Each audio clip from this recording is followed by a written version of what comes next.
Retired, you say, with a wink and a grin.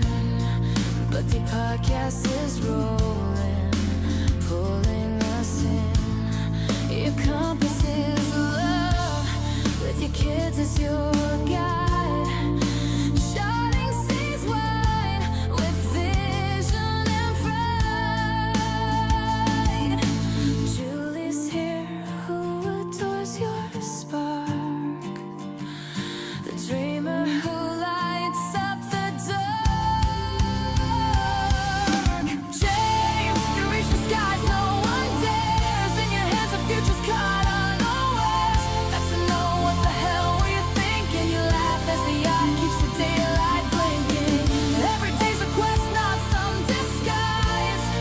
With James in the storm, the dream never dies.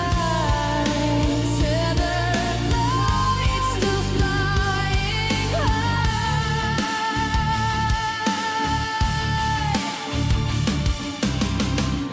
You kiss the stars,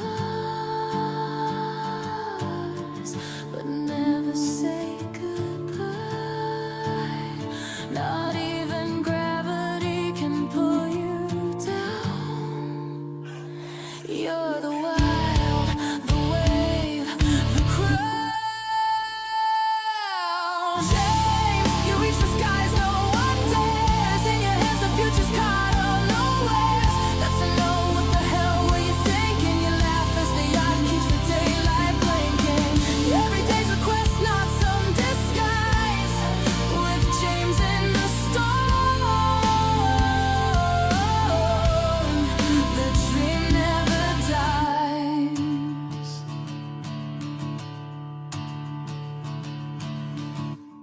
It takes 90 seconds for this NASA-engineered AC cool down your room. It's smaller than a toaster, cools any room in 90 seconds, and uses just a fraction of the energy of a regular AC. This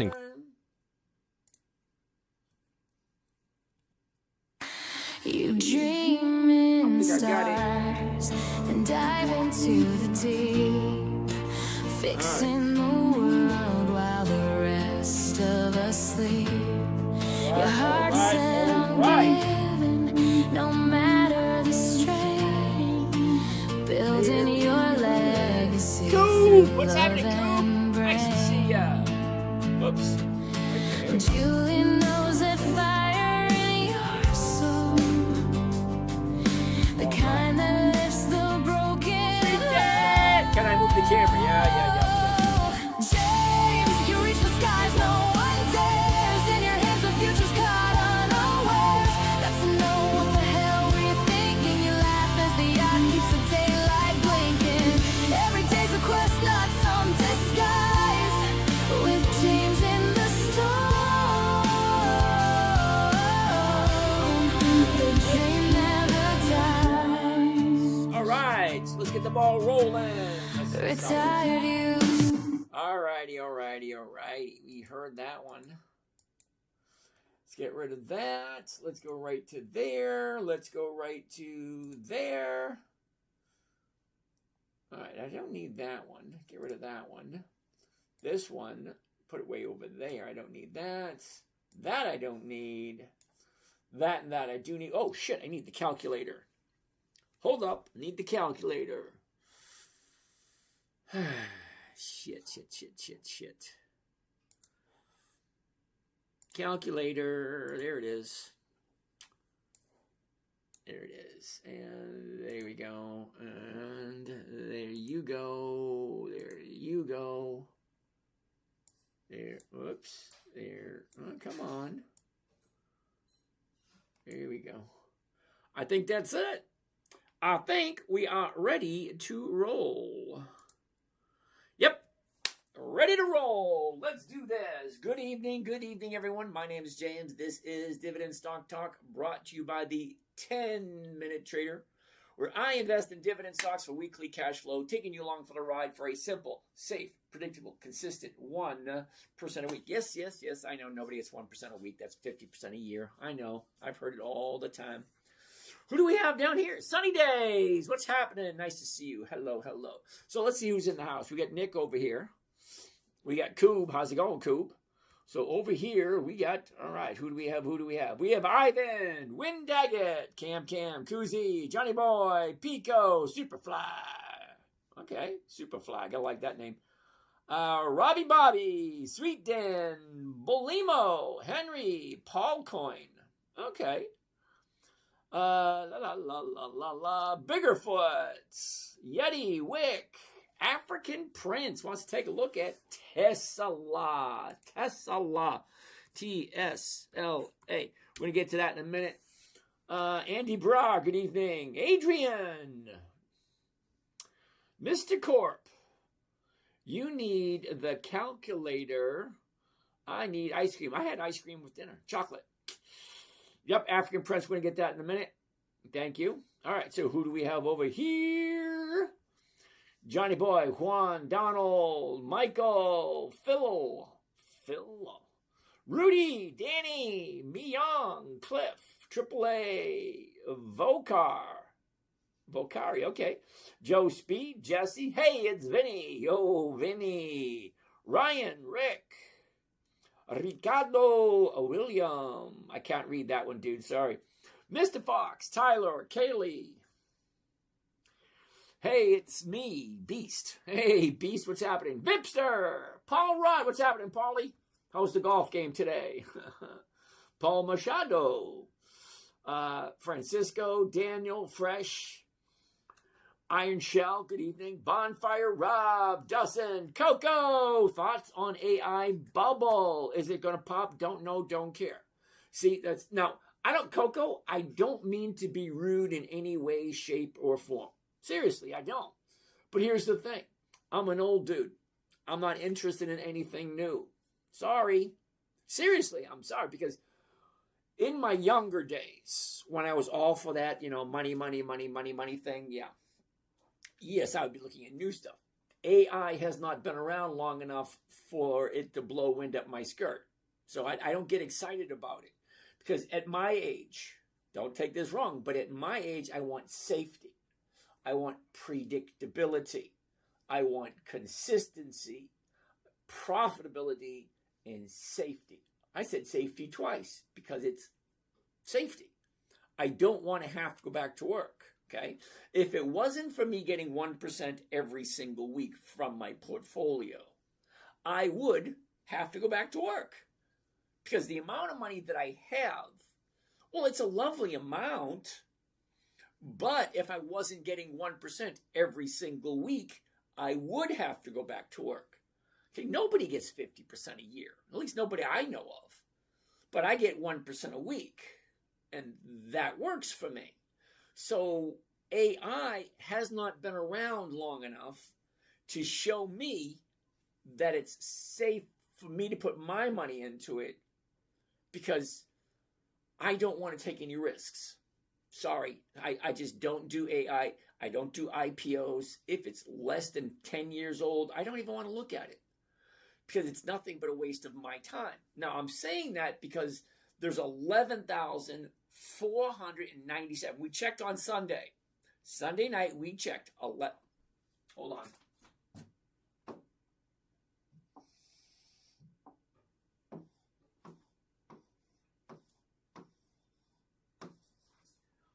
$11,497 companies in the stock market.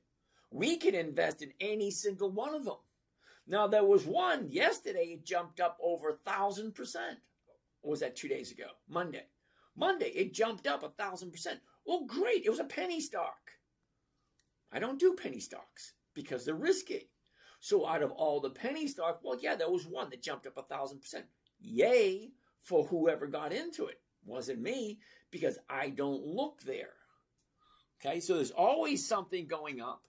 There's always something going down. Always something making a new high of the year. Always something making a new low of the year. I just can't pick which ones those are. So I only stick with those that are consistently profitable. Year after year after year after year. I would love just 2 decades. But every once in a while, I'll do something that has, 10, 12, 15 years. If it's a good company and it has potential. AI, unless they have something else up their sleeve, it's going to be a no. And the reason it's going to be a no, unless they have something else up their sleeve, because look who they're competing with. Because the market, it may be huge, but you're competing with all these other companies. And if you don't have something else up your sleeve besides AI, you're competing with other people or other companies that do have other things other than AI. It just is what it is. So I don't get excited about AI anymore. It fits in where it fits in, and that's about it. It's going to disrupt a whole bunch of stuff. Okay, fine. But no, I'm not putting my money into it. All right, so first thing we're going to do is, holy cow, 239 people already. Before I go on, seriously, before I go on and continue, I want to make clear so you all know. James and his big brother.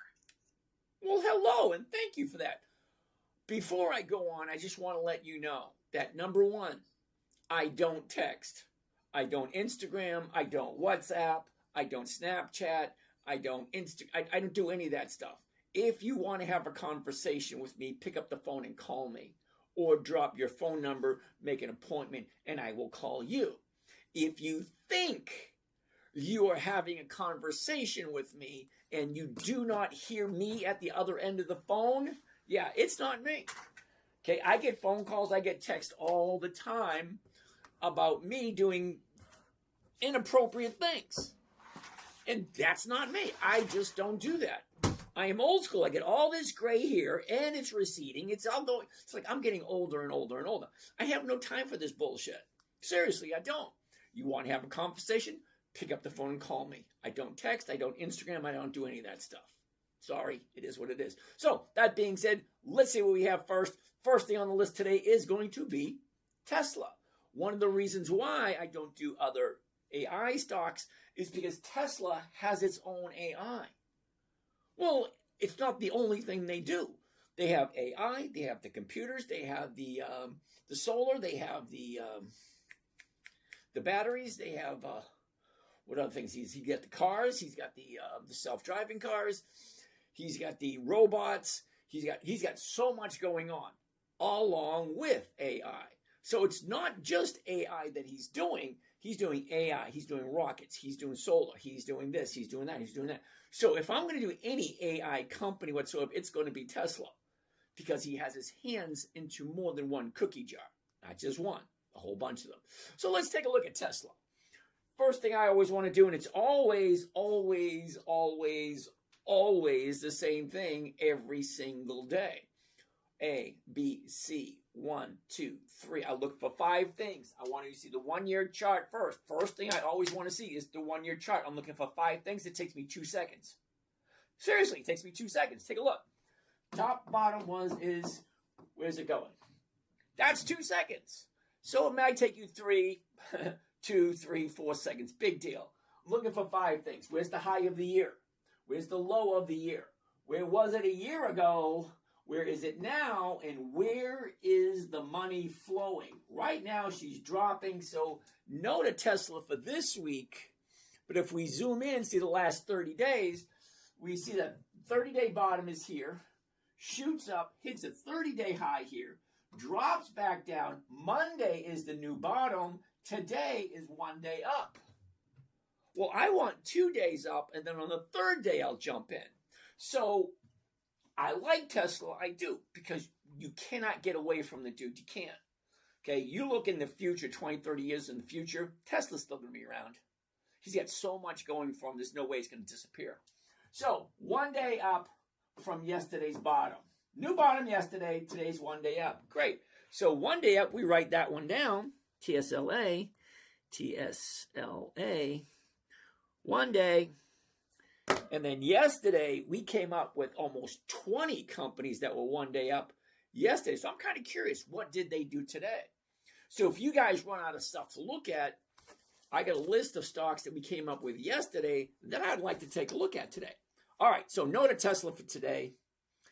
No on the buy bubble. Okay, we already got that one.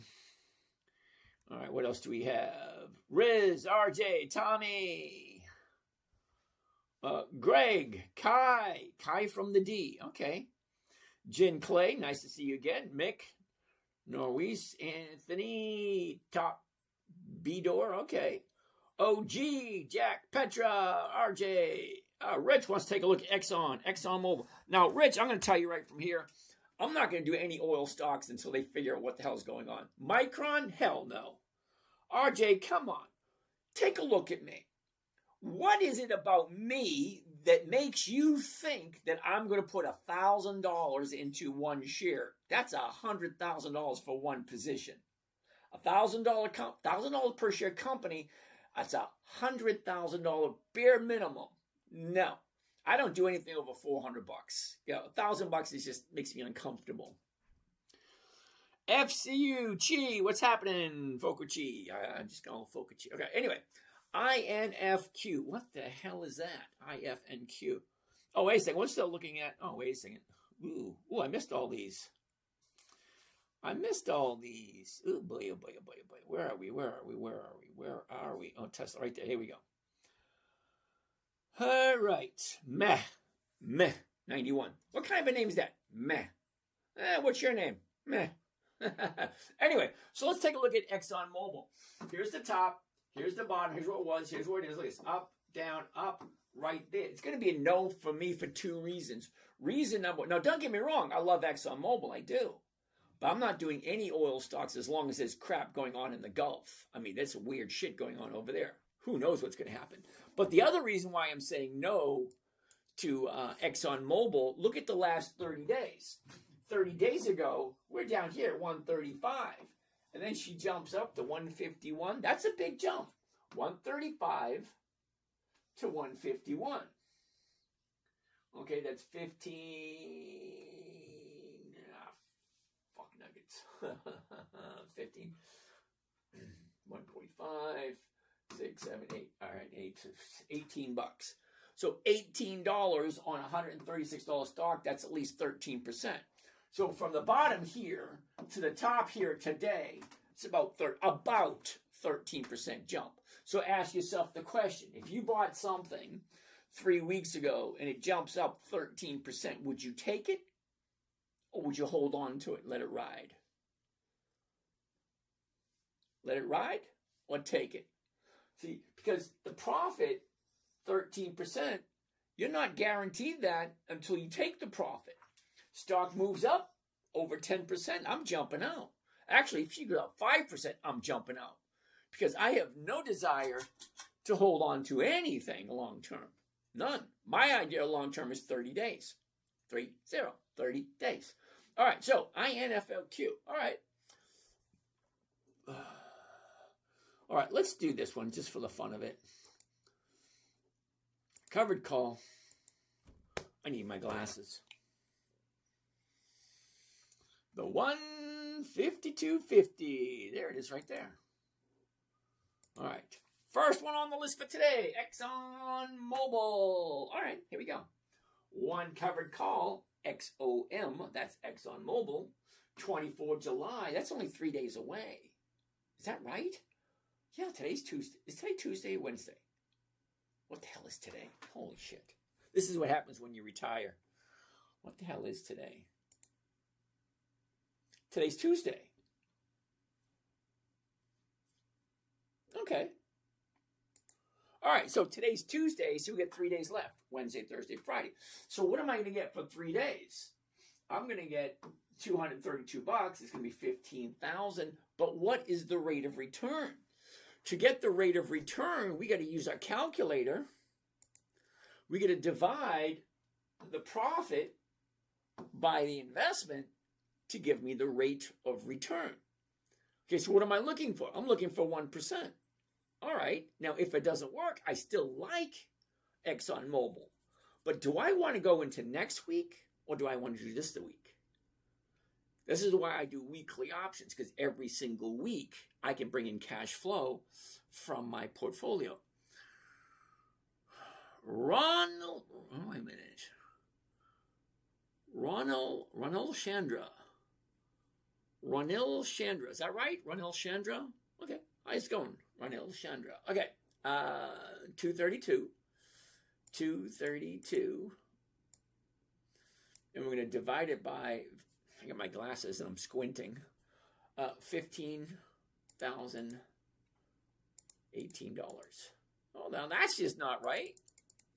All right. Divided by $15,018 comes to 1.5%. All right. So ExxonMobil for 3 days, 1.5%.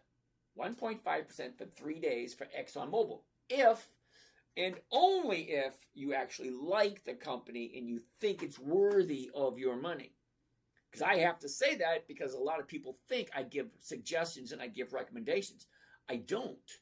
I take what you guys want me to look at, I plug it in, and I just read you the numbers.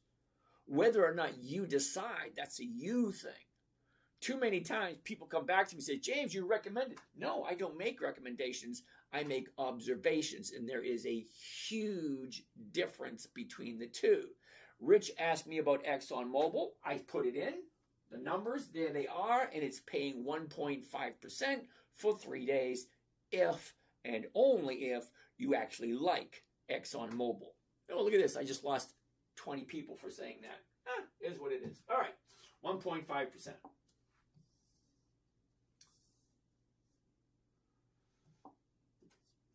ExxonMobil. All right, let's get rid of this. Let's get rid of that. Let's change this back to where we were. Go back there. There you have it. And first one of the evening, ExxonMobil. You can't see that? Let's make it bigger.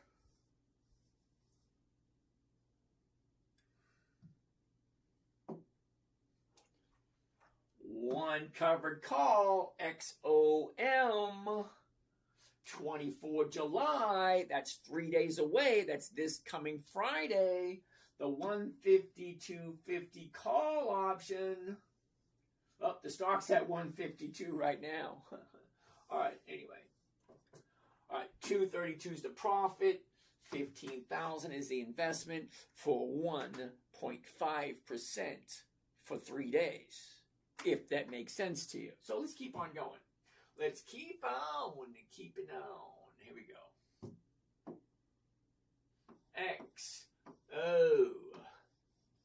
XOM.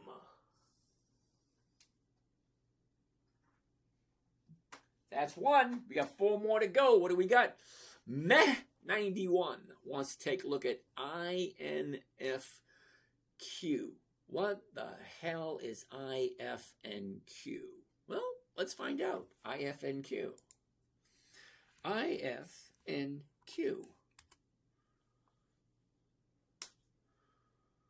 Well, here's the thing. INFNQ. Right, let's try that one more time. INFQ. Let's try that one. No. Sorry, no.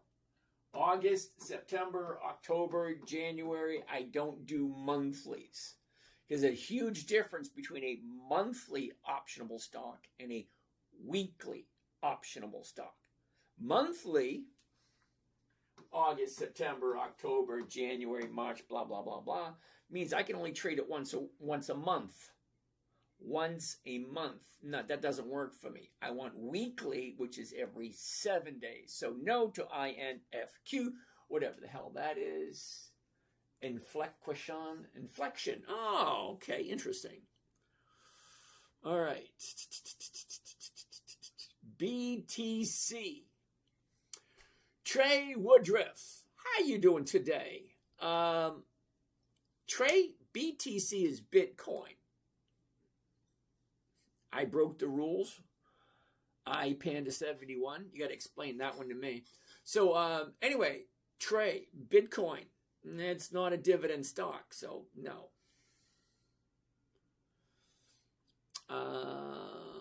You broke the rules. Panda. Can you explain to me what rule I broke? Joe Schmo, what's going on, Joe? Alex, nice to see you. Excellent take on AI. Okay, works for me. What is this one? V Madhav. All right, V Madhav. Okay, how are you doing? And what is that one? Rapplegate. It's an interesting name. Rapplegate. Nice to see you. Thank you. How do you choose the stocks? EVNB1. All right, EVNB1. Okay, how do I choose the stocks? I'm looking for companies that are consistently profitable and have weekly options. Basically, I'm looking for the cream of the crop, the best of the best. We got the dividend kings, the dividend aristocrats, dividend champions, dividend contenders, and anything on Warren Buffett's list. That's over 350 different companies. So RJ likes Micron, MU. Now, RJ, I did tell you I don't buy anything over $400. That's $970 out of my price range. Now, there are other people online that might be more in your price range, but $970 a share. That's $97,000 for one trade. I've done that before, but I have no desire to buy anything over $400. Jake T. What's happening, Jake T? So, Jake T, you seem to have an issue with the fact that I have more going on than paying attention to what you're talking about.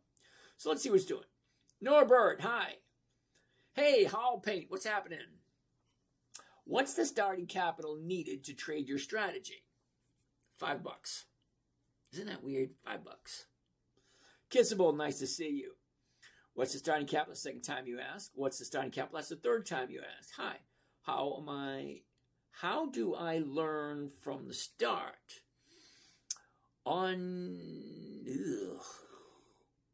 Wow. That's an interesting name. I'm having a hard time with that one. Mr. Popper, what's happening? Onyedik. Dude, I can't read that one. Sorry. So, Jake, you asked me the same question 4 times. All right. Do you mostly trade options? I mostly trade good quality dividend stocks, and I couple them up with stock options. So it's kind of like a combination between the two. Tracy Tucker, how you doing today? Nice to see you. All right, so let's keep on keeping on. XRP, up or down? XRP.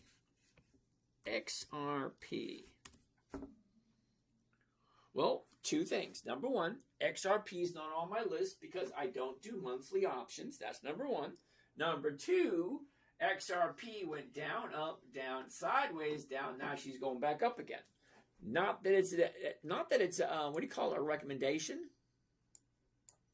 But it's plain to see. Look, down, up, down, up, down, up.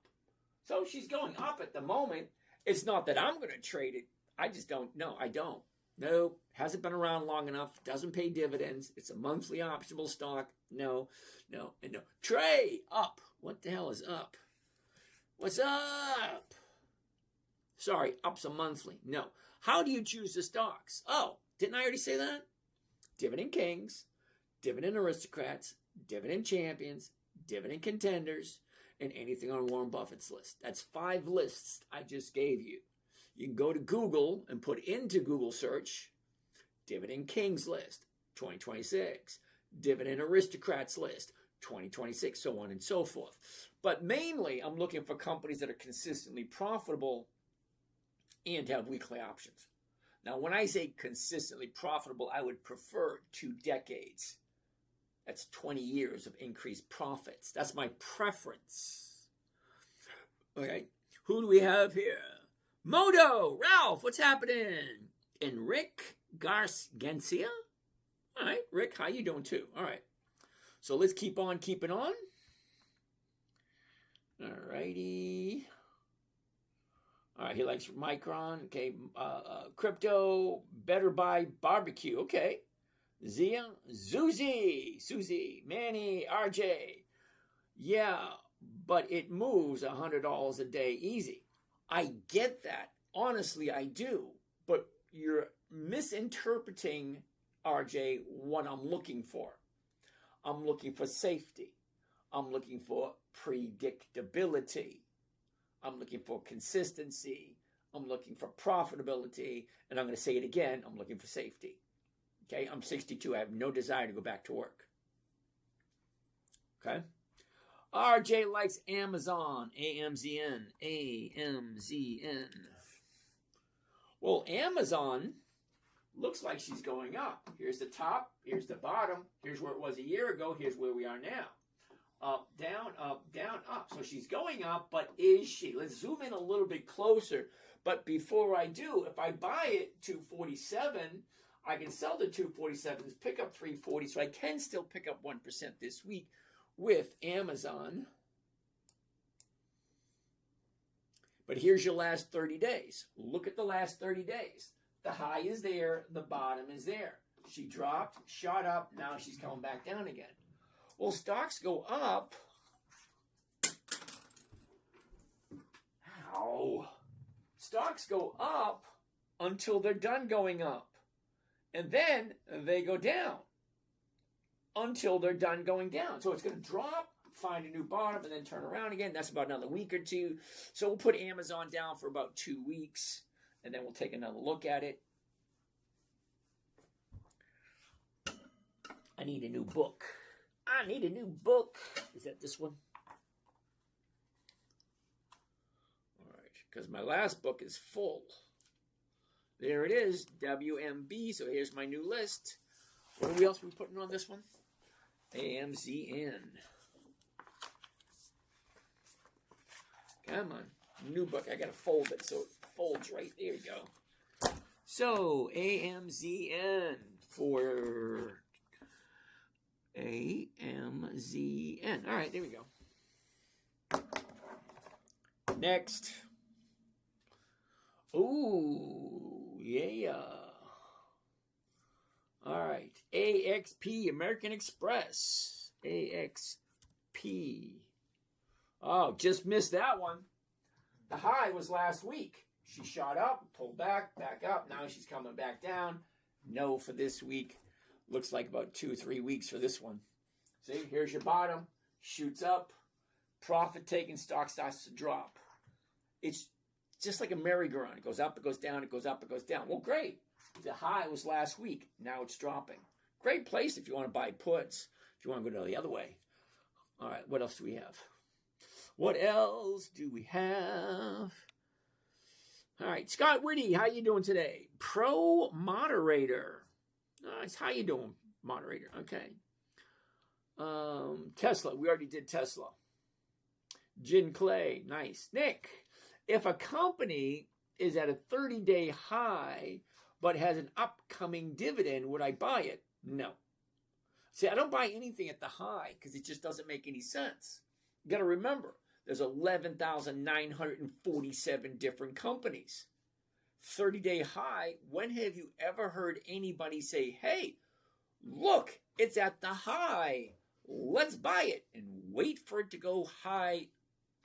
No, I don't. I don't do that higher thing. So I look for predictability.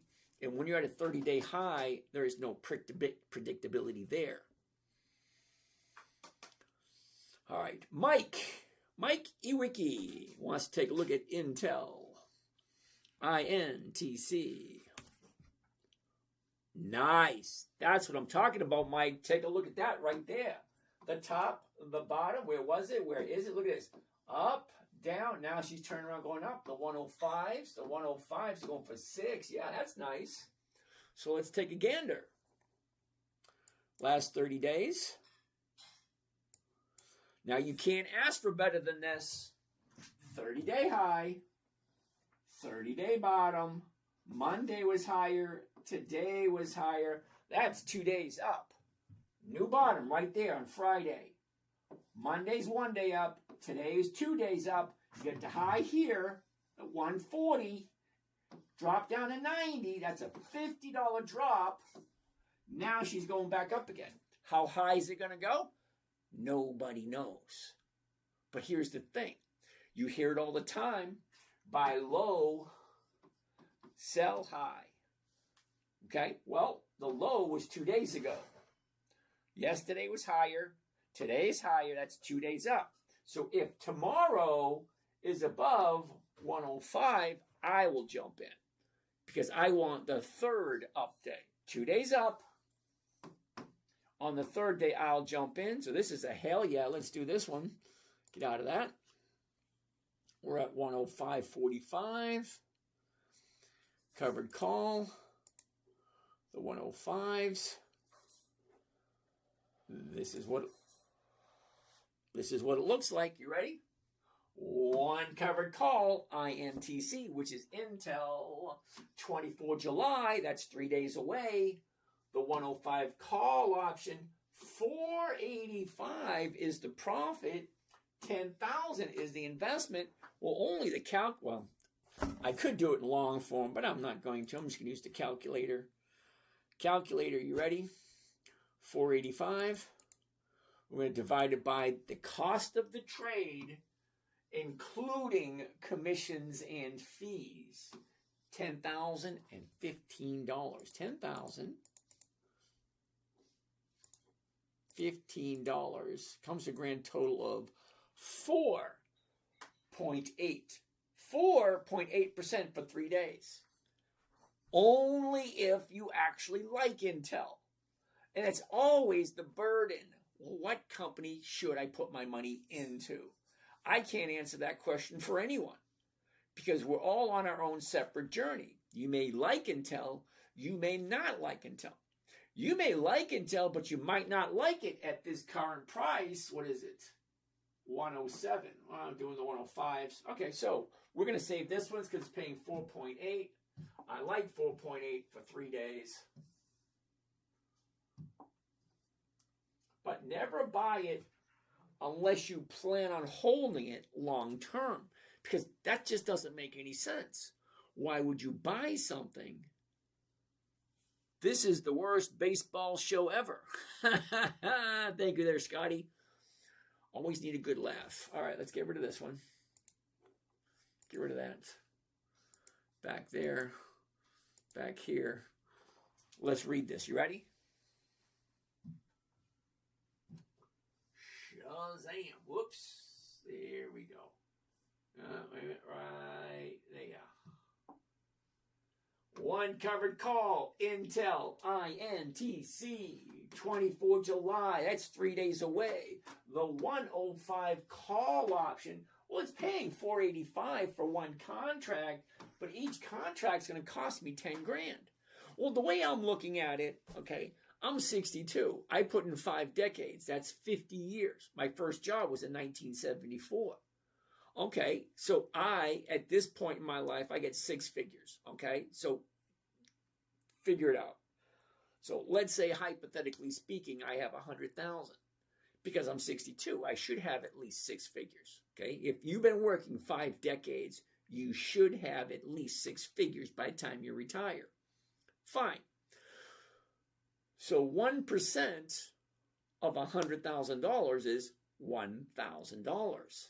Well, this one trade right here, look at the math. Okay, if I'm doing this one trade, it's $10,000. If I have 100 grand, right? 100 grand, 1% would be $1,000 because 1% of 100,000 is 1,000. This one trade, $10,000, is giving me $485. Well, I'm almost halfway there. And then I would have another $90,000 left to invest. Well, if I keep getting that percentage with 10 more trades, I'll be doing great. Anyway, let's keep on going. Wait a second. I thought this was stocks, not math, class. Professor Moderator, thank you. I bet you got bullied in school. Of course I did. Didn't everybody get bullied in school? Bet I got bullied in school. That's a terrible thing to say. All right, worst baseball show ever. Thank you. How does this guy have 14 viewers? Only viewing I have seen is my mom. Thank you, Professor Moderator. I'm asking to buy into information on Circuit City. Radio Shack stock. Oh, really? My friend PJ is looking to sell his Radio Shack stock. Okay. Thank you. Thank you. Thank you. Okay, so professional moderator, you're new here. I'm good with names, and this is the first time you showed up. Yeah, there's not a lot of viewers on this channel. I got 13 channels, and this is just one of them. So, yeah, I don't get to the answer the questions as quickly as possible. You're not the only dancer on the dance floor. And some of the questions you're asking, I'm asking myself, why am I even bother reading some of the questions you pop up? It would be doing a disservice to the other people that actually want to learn, and I just ignore what you're saying. Is someone on the other side of the wall reading that? I have no idea what you're talking about, Scott. Finally, thank you. I thought this was a stock, not math class. Yeah, whatever. I bet you got both. Yep, this is so white. Oh, gee, thank you. I invested my life savings into Pauly Shore's next movie. Earning for Intel is on Thursday. Thank you there, Jeff. At least I got one decent question out of all that crap. You guys got nothing better to do? Nothing better to do. Whoops. All right. Will we come up with this one? 8.5? No, 4.8. Was it a 4.8? 4.8. And this was Intel. INTC. All right. Next. What do we got? XRP. No. All right. We already did that one. Caney. All right. Caney RJ. Yeah, but Tesla is overvalued. Look at the PE ratio. I hear what you're saying. I do. But RJ, what I'm saying is never buy anything that you do not want to hold long term. Now, I didn't say it was a recommendation. I didn't say you should buy it. All I said was somebody looked at it. Somebody wanted me to look, so I looked at it and I gave you the numbers. That's all. That's all. If a company has 30-day high, no. Okay, analyze Intel. We already did that one. Already did that one. Fine. We already did that one. RJ, Tesla's been overvalued since 2020. Fine. Cam. You have no idea what you're doing. Kevin Lang. Wow. Thank you for that, sir. I appreciate it. AT&T. AT&T is coming up next. All right. Now look at AT&T.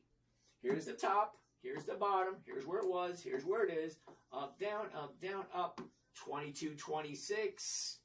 Well, the 2250 is paying 46, which is more than 2% if you like AT&T. That's it. If you like AT&T. All right, well, let's do it. AT&T will be number 3. Check it out. You can't beat this one. The high, 30-day bottom. Now she's going up. Clear to see. If you like AT&T. That's always going to be a you thing. You've got to figure out whether you like it or not. I'm pretty sure I like this. So let's get out of here. Let's go to covered call. Let's do the 2250. One contract. Now, the reason I do just one contract gives you a better idea. If one costs me this and I can make this kind of return on one contract, well, maybe I'll do 5. Maybe I'll do 32. Here we go. One covered call, AT&T. 24 July, that's 3 days away. This Friday, the 2250 call option, current price is $22.35. I mean, it's 15 cents away. But do you like AT&T? Do you like it to a point where it's like, you know what? I don't care what it does. I just want to own it. And then collect the dividends. Because the dividends is a portion of the company's profits that they give back to the investors. That's you and me. So as long as the company's profitable, I'm going to get higher and higher and higher dividends every single year. It's not what I'm looking for, but that's the premise of the whole strategy. If the company consistently increases their profits, why not put your money into them? I mean, there's 11,497 different companies. Why AT&T? All right, so 71 is the profit. 2,100 is my investment. What is my rate of return on that situation? 71 profit divided by the cost of the trade, including commissions and fees, 2179. Grand total of 3.2%. 3.2% for 3 days. Okay. AT&T. This will be number 3 for the day. Remember, we look for 5 every night. 5. You guys give me suggestions. I plug in the numbers. It's either going to be yes or it's going to be a no. That's it. GOOW. I have no idea what the hell is that. What the hell is GOOW? Seriously, I have no idea. All right, let's keep on doing this. La la la la la. Wow, I got a lot of questions here. Oh, holy cow. All right. Let's clean this up. Get this out of here. Get this out of here. Change that to that. That back to there. Let's take a look at AT&T. Here we go.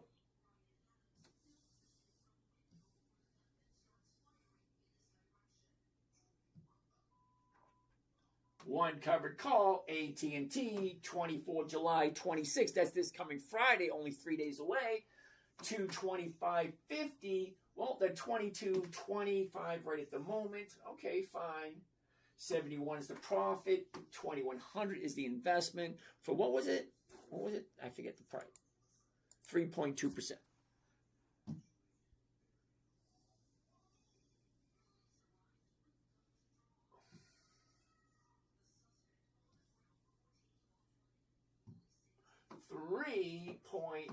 .2% for AT&T.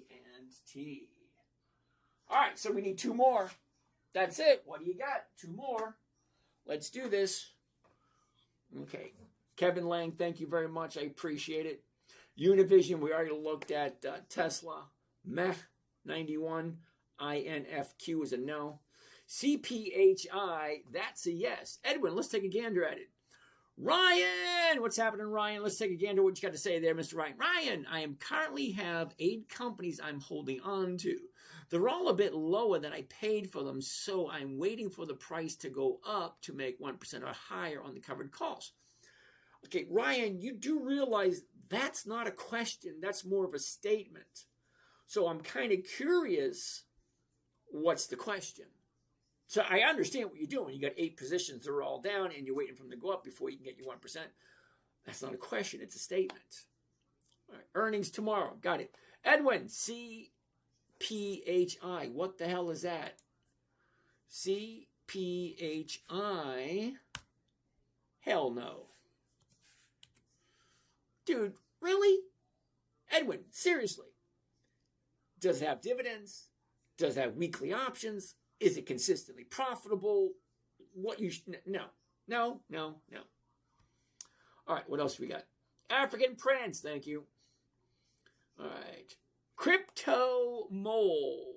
I'm late to class. Can you start over again? Yeah, absolutely, I can. All right, user 329160 wants to take a look at Cisco. We did Cisco yesterday. CSCO. And look at that. We did it yesterday.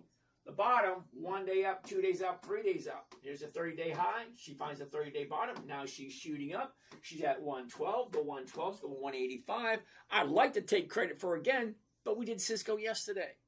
Who came up with that one? User 329160. I'd love to do it again, but we already did it yesterday, so I'm not going to do it again. G-Man, thank you for that. Gayut, hey, how many we found so far? We found 3. Learning from Brazil. Nice to see you. China on fire. Way to go, Edwin. True American. I always been interested in stocks and investing. Not a question, but okay. Alex, I bought some USO last week. Thank the dinosaur. USO.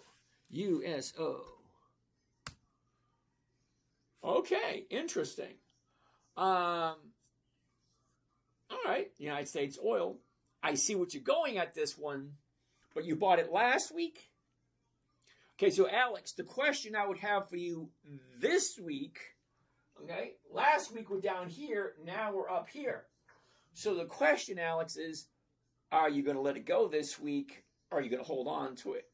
because stocks go up, then they go down, and then they go up, and then they go down again. Let's zoom on into it for a second. I want to show you something, Alex.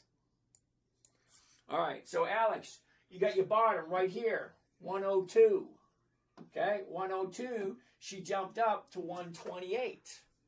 102 to 128 is $26. Dude, that is a 25% increase in 1 week, 2 weeks, 2.5 weeks. 25% increase in 2.5 weeks. Now, I can't tell you what to do, but I jump out right about there because that's 5%. I jump out, bail. That's me. She's up 25%. You going to hold on? You're going to sell, take the profits? Because here's the thing. It's not a profit until you take it. Now, the profit's there. She jumped up. What are you going to do?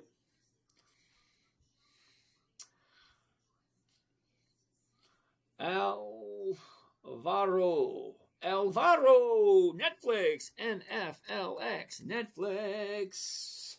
Now, I like Netflix. Check it out. Here's your top. Here's your top. Here's your bottom. Here's where it was. Here's where it is. It's easy to see. Sideways, down, up, down. What's going on right there? 68, 67. The 69 is going for 82. Well, that works. If you like Netflix, let's zoom in and see what the last 30 days looks like. Well, here's the last 30 days. 30 days ago, we're here. The top, the bottom. Where was it? Where is it? Look, it's down, up, down, up. There's your 2 days. 30-day bottom, 1 day up, 2 days up. It looks almost perfect. Almost perfect. You got a gap right here. Gaps have a tendency to fill, which means that they will be going up to there at least to fill up that gap. So let's do Netflix at 69 just for fish. I say that because I think it's funny. Just for fish. Which I usually say just for the halibut. And halibut is a fish. So just for fish. All right, here we go. Netflix. Now, I already have some Netflix, so this is not really for me. But if you like Netflix at that price, cool. All right. One covered call Netflix. 24 July, which is this coming Friday, 3 days away. The $69 call option. 156 is the profit. 6,700 is the investment. What is the rate of return? Calculator. 156. I'm going to divide that by the investment, which is cost of the trade, including commissions and fees, 67.44. Divide 67.44. 67.44. 2.3%. 2.3 if you like Netflix. I like Netflix. 2.3%.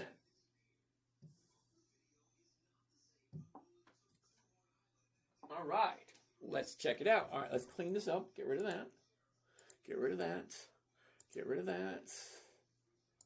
Back to there. And let's take a look at Netflix.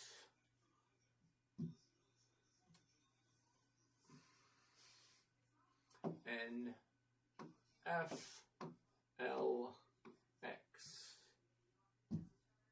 Ooh.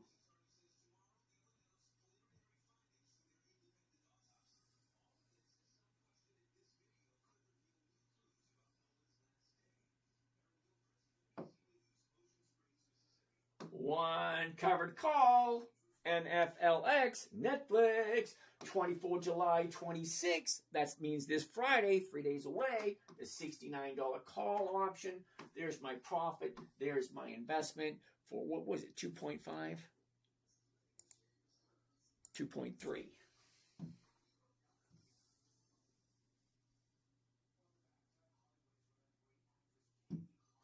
2.3. We got one more to go. That's it. We found our 4. We found 4. We got one more. And it's 9 o'clock. Wow, we found 4 of them within 1 hour. All right. Ethan. All right, hold on a second. All right. Shut up, Jeff. I invested my life savings in Pauly Shore's next movie. Okay. Earnings on Intel Thursday. All right. Righty. Ethan, is there a price where you start buying SpaceX? I know it's so early. I'm just curious on your opinion. You're not curious on my opinion. You just want confirmation on what it is you want to do. No, it's an IPO. I will take a look at SpaceX in 9 years and 10 months. 9 years and 10 months, I'll start looking at SpaceX. Because then it'll have 10 years of historical performance behind it. So I don't do anything unless it's consistently profitable year after year after year, at least 10. Bare minimum, 10. I like to say 20 because that's my preference. But for SpaceX with Elon Musk at the helm, yeah, I'll do 10 years.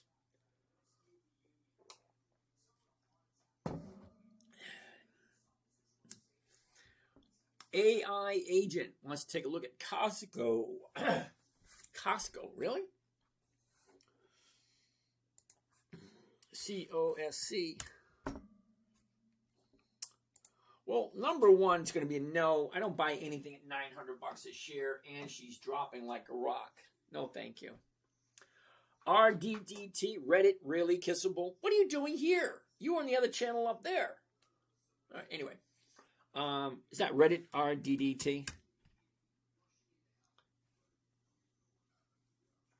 Okay, the numbers are there.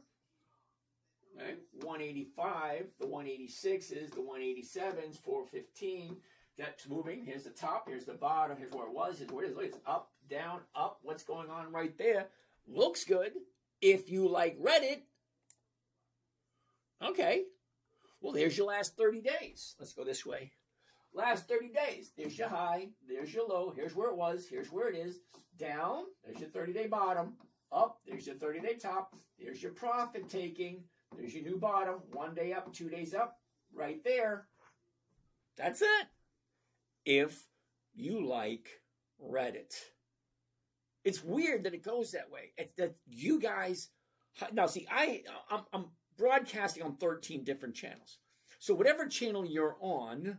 Well, they do have, what do they call them, age limitations? So hypothetically speaking, everybody here in the audience should be over the age of 18. And here I am, a grown man, telling you to act like a grown-up. If you see something, do your own due diligence. Does it make sense to you? I'm not trying to sell you anything, and I'm not trying to get you to buy anything. I'm just giving you free education. Well, there's 11,497 stocks. That's right around 12,000 different companies to choose from. So which one do you choose? Well, it's all going to depend on what it is you're looking for. Okay? Kissable, I watch your other YouTube channel for the larger view and the smaller screen channel to ask questions. That makes total sense. Oh, he did touch on something that I forgot to tell you guys. For those of you that are new here, this screen behind me, the screen behind me is currently live on YouTube, and it is being recorded. So as of this moment in time, 9:13 p.m., 7/21/26, this is currently live. So if you're watching this any other time than 9:14 p.m. Eastern Standard Time today, which is the 21st day of July, then it's a recording. Other than that, it's live. So it is live on YouTube if you want to pull it up on your big screen TV, but you can't ask questions on the big screen. You have to ask them on the small little screen. So yeah, Kissable's down here. He says he's watching it on the big screen, but he uses his small screen to ask questions. Makes sense. Until I figure out how to answer the questions on the big screen. Yeah. All right, so which one would you do? Oh, Reddit. Okay, so let's do Reddit. Someone likes it. Who suggested Reddit? Kissable. You, all right. You're here long enough. I will give you the benefit of the doubt. You like Reddit. See what it looks like? There's the top. She dropped. New bottom right there. Friday. Monday was higher. Today was higher. If she opens up higher tomorrow, that'll be a yes for me. Because I like 2 days up, and on the third day, I'll jump in. Which should be, hypothetically, tomorrow morning. All right, so let's do it. Let's get rid of that. This will be number 5. Then we can open up the conversations. 187.50. There it is. Here we go. Ready? Here it comes. RDDT, Reddit, one covered call. 24 July 26. That's this coming Friday, 3 days away. The 187.50 call option. 611 is the profit. 18,139 is the investment. Now, the way I look at it, I'm creating what I like to call weekly cash producing assets. That's it. I buy an asset and I collect a weekly return from it every single week. Whether it's 1 penny a share, whether it's $5 this year, I don't care.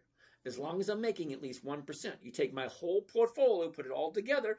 If I got 100 grand, I want $1,000 bucks. If I have 200 grand, I want 2,000 bucks. If I have 50,000, I want 500 bucks. Every single week. Now, sometimes I make more than 1%. And believe it or not, this week, I didn't make 1%. Cut me a break. We're in July. No, wait a minute. Yeah, we're in July, almost into August. I've made over 1% every single week. I didn't do 1% this week. I was looking at RDW, Redwire, too, but RDDT also came up. How about Redwire next? We did Redwire yesterday, and Redwire was an opportunity yesterday. I'll look at it again for you because you're here all the time, and you do contribute quite often. Thank you, brother. All right, so let's crunch the numbers. You ready? Calculator, if you will. 611 is the profit. You ready? Oh, do you remember the part where I said simple, safe, predictable? Remember that? Simple, safe, predictable, consistent, 1% per week. That's what I say every single week. I'm looking for simple, safe, predictable. Remember that? Predictable is I know what the trade is going to cost me. I know what my break even is. I know what my profit is. Okay? I know what the cost of the trade, including commissions and fees, is going to be.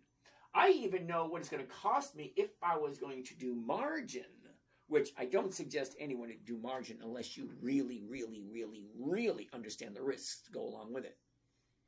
It's cool when it's in your favor. When it's not in your favor, it's not so cool. All right, so I know everything I need to know right here. The trade, break even, profit, max loss, the investment required, the margin required if I was on margin. The only thing I don't know is the rate of return, and for that I need the calculator, and we take the profit, 611, 611, and we divide it by the investment. The investment's 18,139. Uh-oh, got to prove that I'm human over here. Am I human? All right. And we divide it by cost of the trade, including commissions and fees, 18,139. All right, 18,139 equals 3.3 for 3 days. You like that one? 3.3 for 3 days. Who do we have here? Patty! What's happening, Patty? Nice to see you. Nice to see you there, Patty. So, Ryan, I'm looking at this thing here, and it is a suggestion, but here's an idea. Why don't you go to the bio, because you're on Instagram, and go to Instagram, send me a DM with your phone number. I'll give you a buzz, and we'll take a look at some of those positions that you have, see what you might be able to. I can't tell you what to do, but I can at least point out things you may have not thought of before. But give me a buzz. If anybody wants to give me a call, DM me your number. Don't put it here on the screen. Whatever platform you're on, there's 13 different platforms. Whatever platform you're on, go to the bio. In the bio, there'll be an email where you can email me. Send me a DM me with your phone number. We'll take a look at it. So, 3.3% for Reddit. If you like Reddit. It's not on my list, but it's on Kissable's list, and he likes Reddit. Reddit, 3.3%, dude. What do you think? I got lost here for a second. What am I doing? There it is right there. This is number 5 for the evening. That's it. Next, we're just going to ask questions. Just gonna be questions for the rest of the night. All right, get out of that. Get out of that. Get out of this. Get out of this. Get out of this. Get out of this right damn now. Okay, where are we? Oh, there it is right there.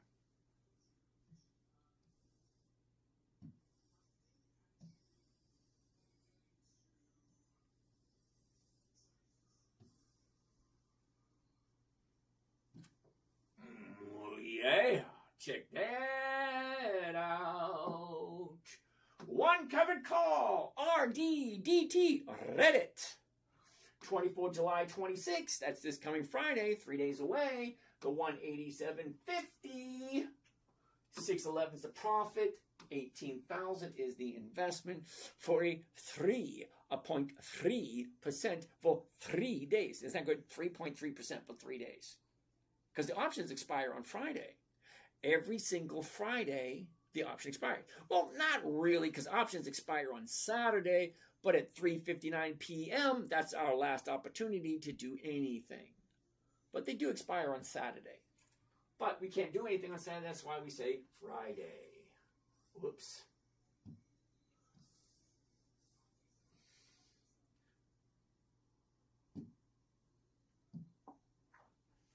R, D, D, T. That's our 5.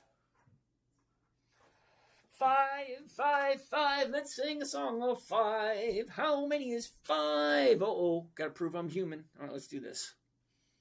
Let's go do this. All right, we're right there. All right. SN. Tree wants to take a look at SN. What the hell is SN?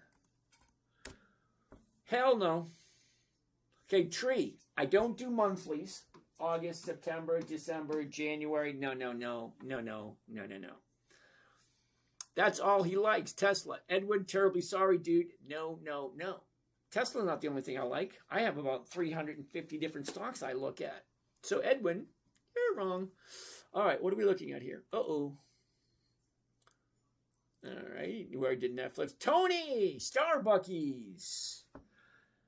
SBUX. Ooh, just missed it, Tony. Look at that.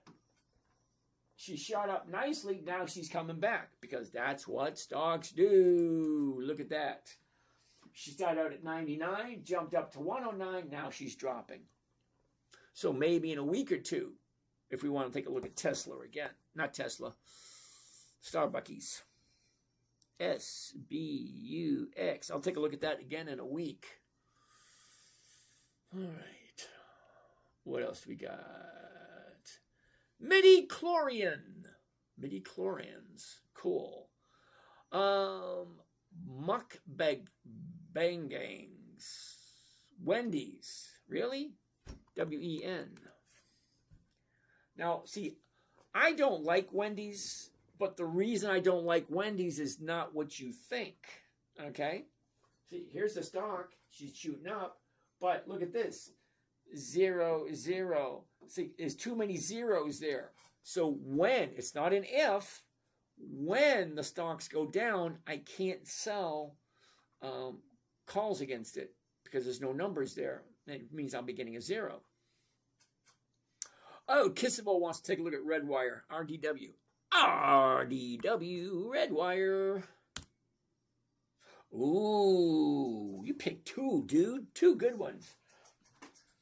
Profits are always guaranteed. All right, see, thank you. I'm not quite sure what you mean by that. Take it. That's the same thing. Joshua Underwood wants to talk about taxes. Ooh, I got a good one for you. Sit tight. So anyway, Kissable, check this out. Here's your top at 27. Here's your bottom at 5. We're 18 a year ago. 18, we dropped down to 5. Shoot up to 15. Drop back down again. All the way to 26 for the high of the year. Drop, droppity, drop. That puts us in a very nice position right now. Check this out right now. Right there. Right here, right now. Okay, so here we go. 30 days ago. And then we drop like a rock. Friday's the bottom. Monday, 1 day. Tuesday, 2 days. 2 days up. You can't ask for a better setup. in my humble opinion. I got to throw that in there because some people get a little bitchy about the words. But take a look. 30 days ago, we're at 17. We dropped down to 8, and now we're bouncing off of that. That's a 50% drop. Now she's bouncing off that bottom. If you like red wires, it's always going to come down to that. If you like red wires. Okay. So Joshua, taxes. Now, that's a weird question because it's just one word. It's like, how do I feel about taxes? Do I feel taxes are justifiable? Do I like paying taxes? Do you think we should pay taxes? Are taxes too high? How much tax? Dude, you got to give me a better explanation. Taxes, question mark, doesn't really tell me much. I mean, it's a question. Taxes. What are taxes? I could give the definition of taxes, but what is the question you're asking here? Because taxes, question mark, is not really a question. It's kind of a question, but it's not a specific question, if that makes sense.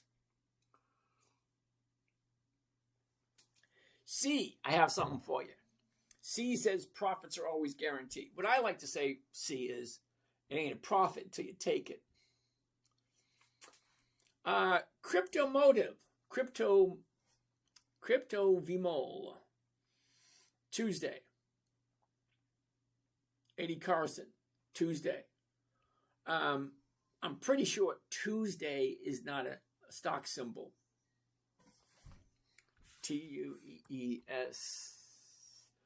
Tuesday Morning Corporation. Why did you say Tuesday Morning Corporation?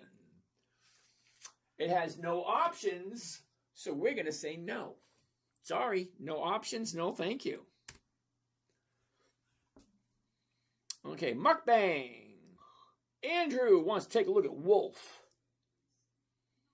Okay, mukbang. We already looked at Wendy's. Wendy's was a no. Uh-oh. Evan wants to take a look at the Qs, and he's new here. Now I can tell he's new here because if he wasn't new here, he wouldn't be asking me about the Qs. All right, so here we go with Wolf. 30-day high. I mean, yeah, the high is 30. The bottom is 5. She goes from $5 up to 30, drops down to 16. Now we're bouncing off of that right there. 1987. The 1950s are going for 104. The 20s are going for 77. The 2050s are going for 58. The 21. Oh, every single one of these is giving you a decent premium. If you like it. Okay? That's for Wolf. If you like it. Okay, so Evan B1 wants to take a look at the Qs. I can tell he's new. Because whoever's not new would never ask me about the Qs. Because the Qs are not consistently profitable. All right, Evan? Evan B1? I always wanted to be one, but Evan B1. All right, so Evan, let's check it out. You ready? Now, Evan, I already said I don't do stocks over $400. This one's $708 a share. Now, here's where you get extremely disappointed, Evan. I'm just making the assumption you're going to be disappointed. Just an assumption. You like the Qs, get ready to be disappointed. Are you ready? All right. Invesco, QQQ Trust, right there. Dividends only. Now, the reason why we're looking at the dividends only, Evan, is because the dividend is a portion of the company's profits or the Invesco QQQ Trust's profits that they give back to the investors. You like the Qs? Let's see what the profits look like. Now, Evan, when I'm talking about consistency of profitability, that means to me, the numbers should get higher and higher and higher and higher. It's like 1, 3, 5, 7, 11, 18, 21, 62, 93. Higher, higher, higher, higher numbers. That's my opinion of consistently profitable. That means every year they make more money than they did the previous year. Oh, I got a nice question here. I enjoy watching and learning from you, even if I don't say hi. I'm close by on the other channel. I don't have enough yet, but I use your strategy, learn my option plays until I can. You know what, dude? You got to give me a call because we're working on that strategy for my grandson. Okay? $5 a week. My son's beating me, by the way. We're having a contest, see who can beat who. And my son's beating me at the moment. Okay, so Evan, let's take a look. Now, Evan, you're not going to like it. So you like the cues. You're not going to like what you see because I'm making the assumption. This is just an assumption, Evan. You like the cues, and I say I will never invest in a company that's not consistently profitable. That's what I'm saying. I won't invest in anything that's not consistently profitable. So let's take a look at the cues. You ready? Now, I want to go back 20 years. 20 years ago was 2006. So, hypothetically speaking, from 2006 to 2026, that's 80 dividends. 4 dividends a year, that's 80 dividends. So, there should be higher consistently. You ready? Let's see what we got here. 2006, 29. Now, here's the problem I have right from the get-go. The very first dividend is 2.9. The very second dividend is 2.6. That's a 10% drop. Then the next dividend is 2.3. That's another 10% drop. So let's see the numbers. Are you ready? Lower, lower, higher. Lower, higher, lower, higher, lower. Hold on. Let's do it this way. This might be a little easier. Lower, lower, higher, lower, higher, lower, higher, lower. 1, 2, 3, 4, 5. Count with me just to make sure I'm right. 1, 2, 3, 4, 5. 5. We left off at March 08. Okay, so March 08. All right there, March 08. Higher, lower, higher, higher, lower, lower, higher, lower, higher, lower, higher, lower. 1, 2, 3, 4, 5, 6.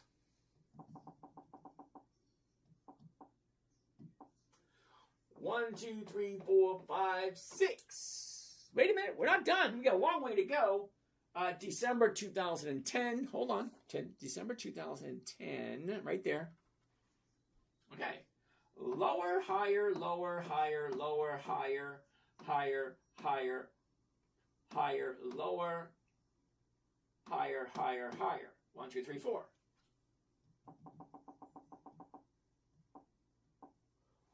One, 2, 3, 4. December 2013. All right. December 2013. Higher, lower, higher, lower, higher, lower, higher, higher, higher, lower, lower, higher. 1, 2, 3, 4, 5. Stick with me, Edwin. I'm not done yet.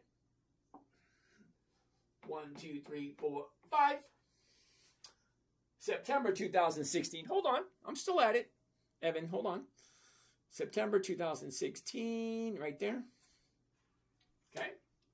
Higher, lower, higher, lower, higher, lower, higher, lower, higher, lower, higher, lower, higher. What the hell is that? Higher, low. That's, one step forward, one step back. One step forward, one step back. What the hell, dude? Really? Hold on. I'm not done yet because believe it or not, Evan. Believe it or not, it actually gets worse. You think it's bad now. Hold on. It gets worse. It really does.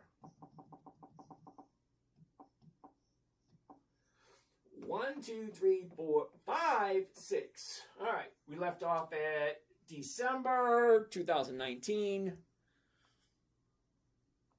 December 2019. All right. December 2019. Lower, higher, higher, lower, higher, higher, higher, lower, higher, lower, higher. Okay, wait a minute, not done. 1, 2, 3, 4, 5.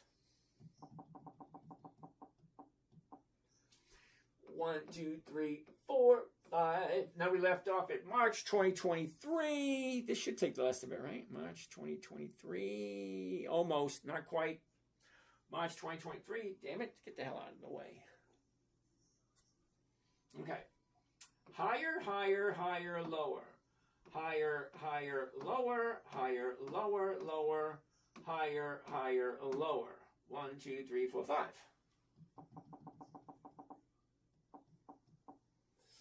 1, 2, 3, 4, 5. We left off at March 2026.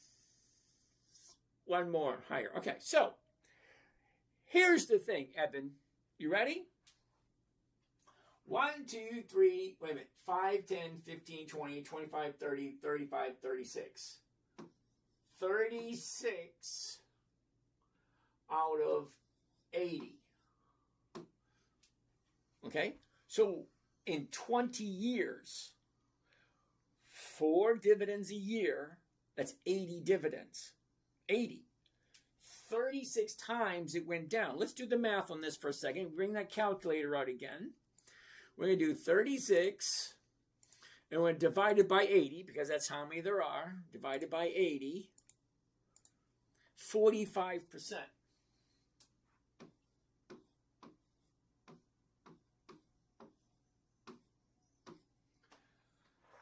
So, Eben, 45% of the time, QQQ goes down.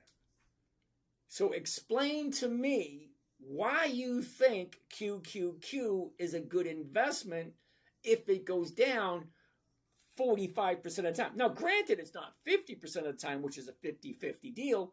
This is 45% of the time. But hold on. Believe it or not, Evan, it actually gets worse. It really, you think that 45% of the time going down or losing 45% of the time is bad? Well, no, it gets worse. It really does. Hold on. Now, what we're going to do next, Evan, we're going to go right here to where it says summary. And take a look what the summary is. Hold on. You're not going to like it. You ready? Here we go. Summary. And what I want to show you on the summary page, come on, summary.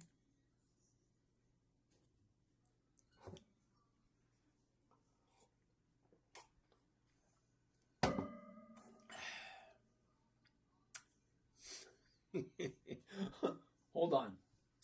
Let's get rid of some of this stuff.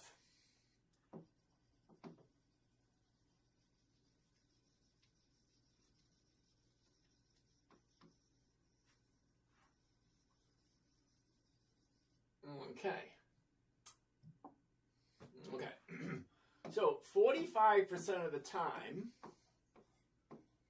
it goes down. Well, let's take a look at what the yield is. You know what the yield is, right? The yield is when you add up all the dividends together and you divide it by the purchase price of the stock. Well, guess what the Qs are paying? You ready? You're going to love this one. You really are. Check it out, dude. 41%. That's pretty good, isn't it?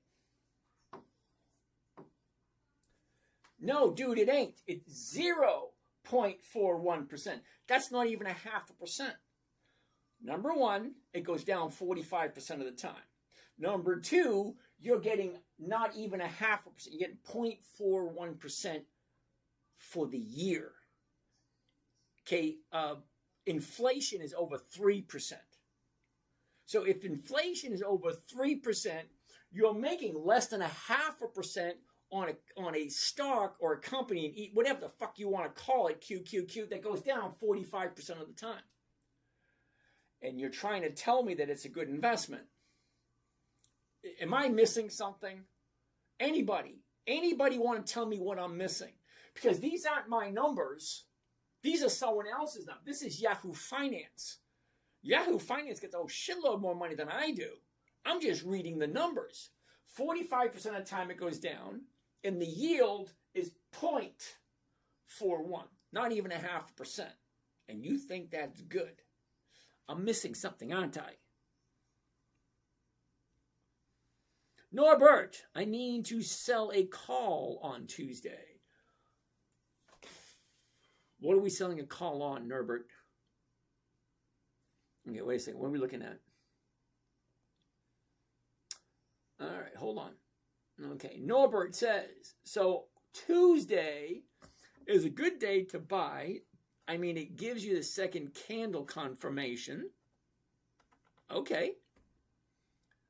Are you almost always hoping the stock gets called away every week? Is there any concern with holding it and then it changing direction on you?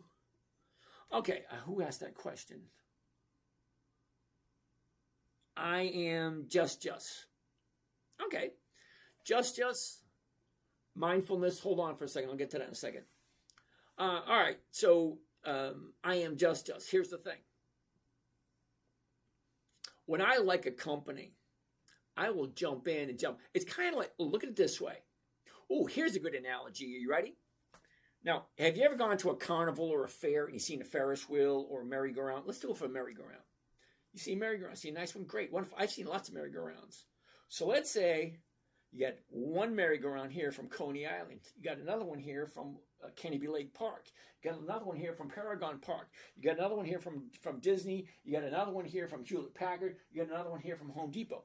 All these different merry-go-rounds. What do? They go round and round and round and round. What do the horses do? They go up, they go down. Well, what do the stocks do?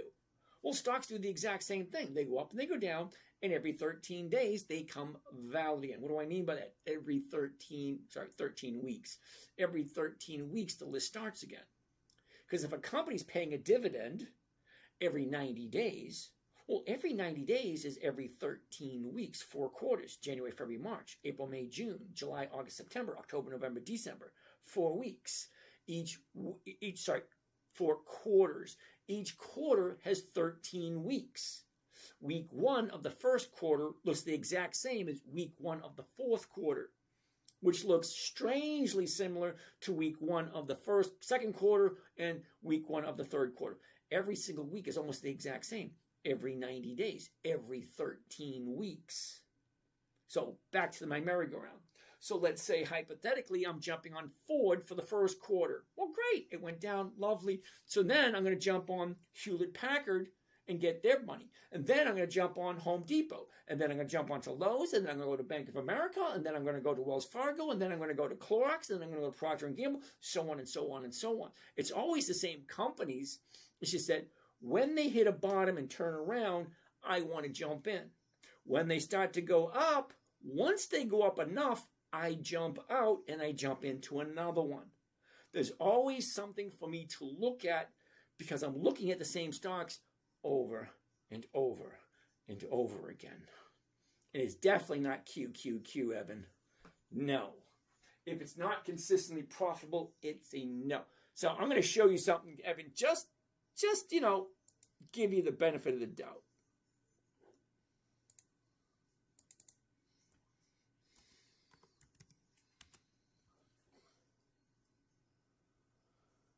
All right, historical data, dividends only, all the dividends, 2006. All right, Evan, I'm not going to leave you in the lurch. I'm going to show you something, might give you some kind of idea of what you want to do next.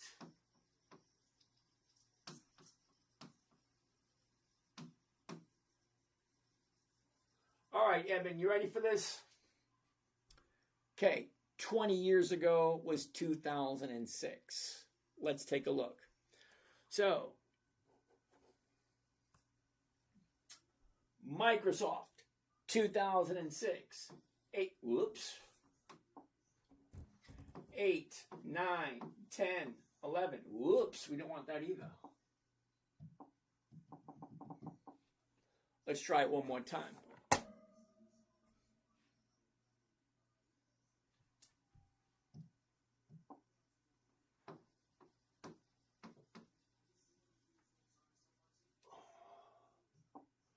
Let's try it one more time. You ready, Evan? Here we go. 8, 9, 10, 11, 13, 16, 20, 23, 28, 31, 36, 39, 42, 46, 51, 56, 62, 68, 75, 83, 91. Did you notice? Every single year, that number went higher and higher and higher and higher and higher. That, my friend, is consistency of profitability. That means every year they made more money, more money, more money, more money. None of this up, down, up, down, up, down bullshit. No. Okay, the Q's, 1 day up, 1 month up, 1 quarter up, 1 quarter down, 1 quarter up, 1 quarter down. No, that doesn't work for me. Paul wants to take a look. Oh, wait a minute. 9:45, you know what that means? Time for our phone call of the day. Whoops. Who's going to be the one caller of the day? 727 543 543 9418 9418. The phone line is open. Whoever wants to call in. So, let's see what we got. Load flow. Look at this. Brainerd, Minnesota. Good afternoon, and how are you today? Hello? Hello. Hey, how you doing? I am wonderful. How are you, and who are you, and how are you? Hi, I'm Evan. How is the guy? Wait a second. Evan, were you the one who asked me about the cues? Yeah. What the fuck are you thinking? Did you even check out the numbers? Profitable, not profitable, up, down, not even 0.5% for the year? Did you check out those numbers, dude? Uh-oh. Maybe I insulted him or something. No, I didn't take nothing. Okay. So how can I help you out there, Evan? I was wondering about Redwire. Wait a minute. I need you to justify the cues for me first. No comment on the cues, Evan? Oh, the cues? Well, that was just a question, right? Oh, okay. All right, so what do you want to know about Redwire?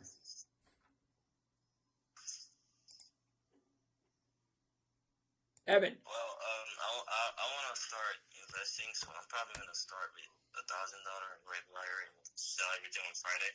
Okay, what's your approach? Are you buying it and holding it for long term, or what is your thoughts here?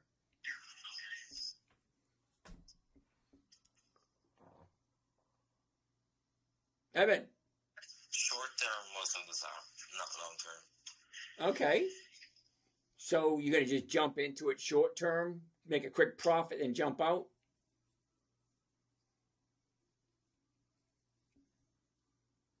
Yeah. Okay, nothing wrong with that at all. Okay. And there's also this one stock called TCW. Wait a minute. Let's do one at a time. Okay? Let me get rid of this. One at a time. All right. Do you see the chart for Redwire? Okay. See the chart, Evan? Oh, Yes. What the hell is that? Yes. All right. You got the high of the year at 26.5. Right there. Whoops. I don't want to do that. Okay, so the high of the year is there. That was, what, a month and a half ago? She finds her bottom on Friday. Let's zoom into that. Okay? Your 30-day high, your 30-day bottom was Friday. Monday was 1 day up. Tuesday, today, it's 2 days up. Now, for me, I want 3 days. So if tomorrow is one more day up, I would be jumping into that. What's your thoughts on that one?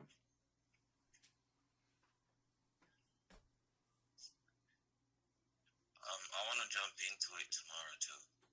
Okay, and where are you thinking of jumping out?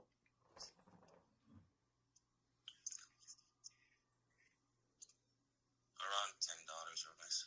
Around 10? That should be easy. Because right now we're at 942.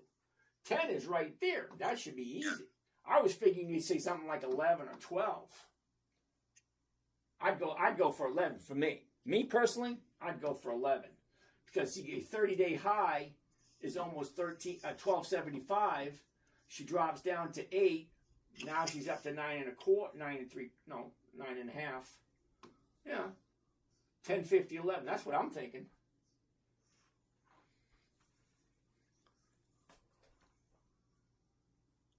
What are your thoughts, Evan?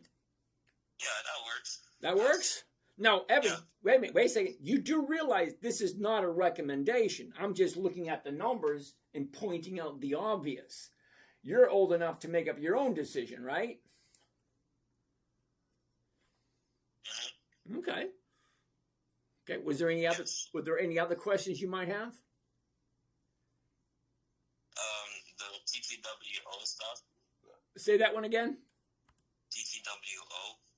Oh, take two. Yeah, yeah. Take two. Oh, I'm not feeling this one, only because you got the high here at 270, the bottom here at 188, down, up, down, up. Now she's dropping from the high of the year. Let's pull this over for a second.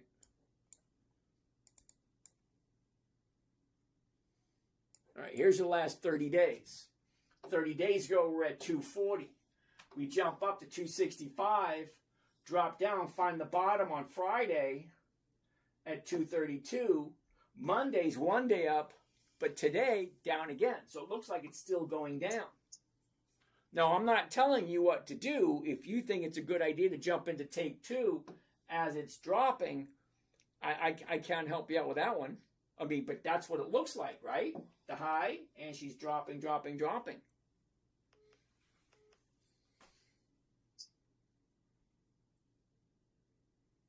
Looks like it's gonna keep dropping, but I want it to drop because I want it to lower the price, right?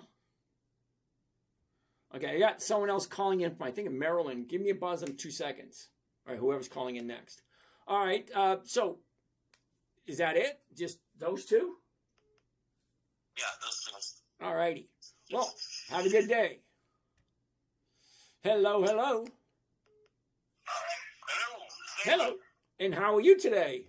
I'm doing awesome. Better than I deserve. Okay, hold on. I got one more person calling in. Okay. All right. Keep on going. I just thought I couldn't talk right now. You ready? Yep. What do you got? Hey, we've been following you for about a year or so. Doing pretty decent with it, but Okay, wait a second. Wait. You got to get the pleasantries out of the way. Hi, how are you doing? My name is James. What's yours? my name's David. David, where are you calling from, David? St. Augustine, Florida, with a Maryland phone number. So yes, Where in Florida? St. Augustine.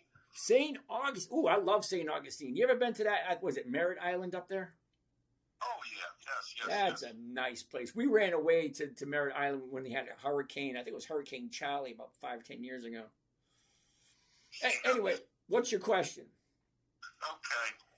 When you get behind on a stock so far, say, I don't know, if you get it cut in half while you have it, and you keep dollar averaging into it, is there a point in time you say to stop dollar averaging into it because it's too far gone? Yes, absolutely. That happened with me. I think it was either IBM or US Steel a couple of years ago. The stock kept dropping. It was a good company, don't get me wrong, and I kept dollar cost averaging, and then it got to a point where I had $70,000 into it. I said, wait a second, I can't throw more money into this thing. So I just had to wait and wait and wait.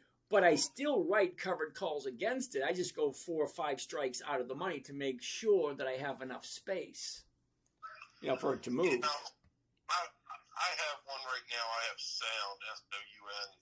Oh, Soundhound, yeah, okay. Let me pull it up. Hold on a second.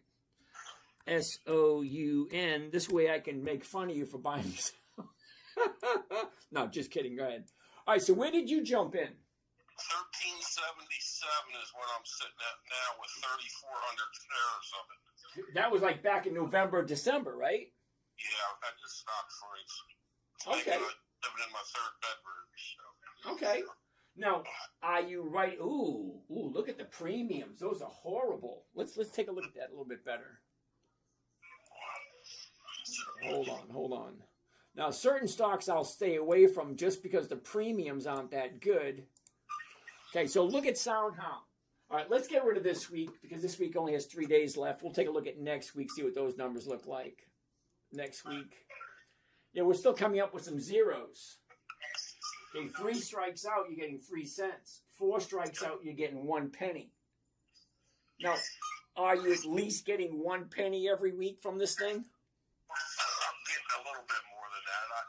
This week I have the 7s out, which I'm going to have to roll probably. And let's see what it gets this week. All right, you said this week's. Hold on.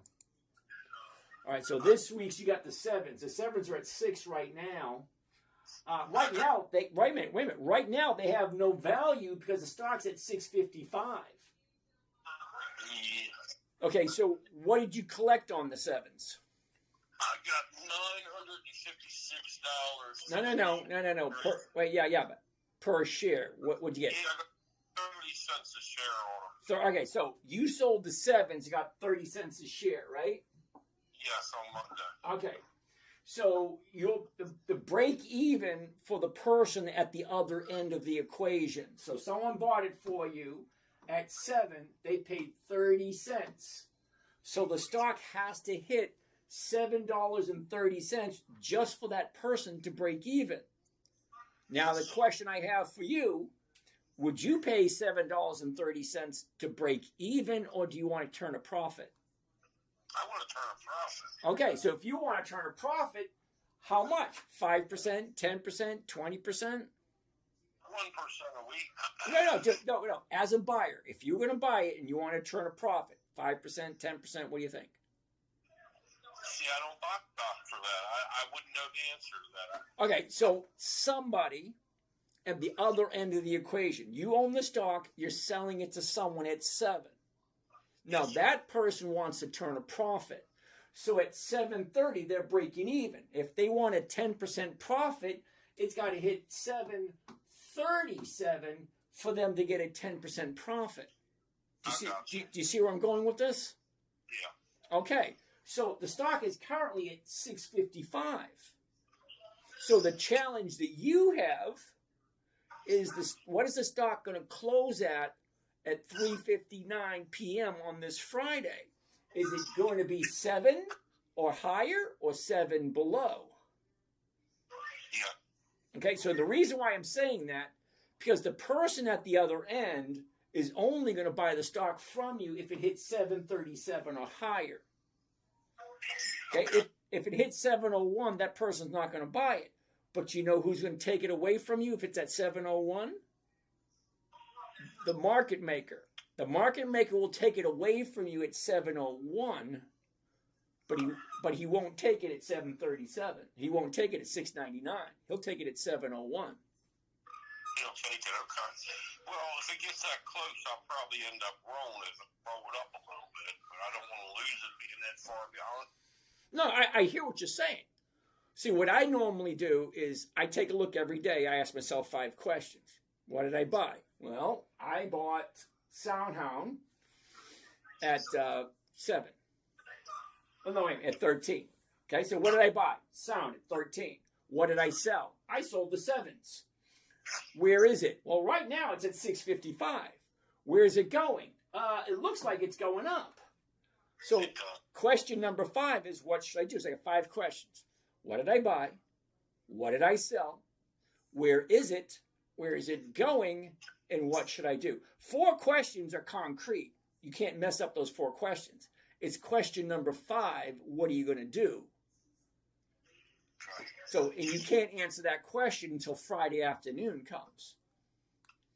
But as far as pouring more money into the stock to try to get the number down, you wouldn't mess with that. No. It's always going to be a certain percentage of my portfolio.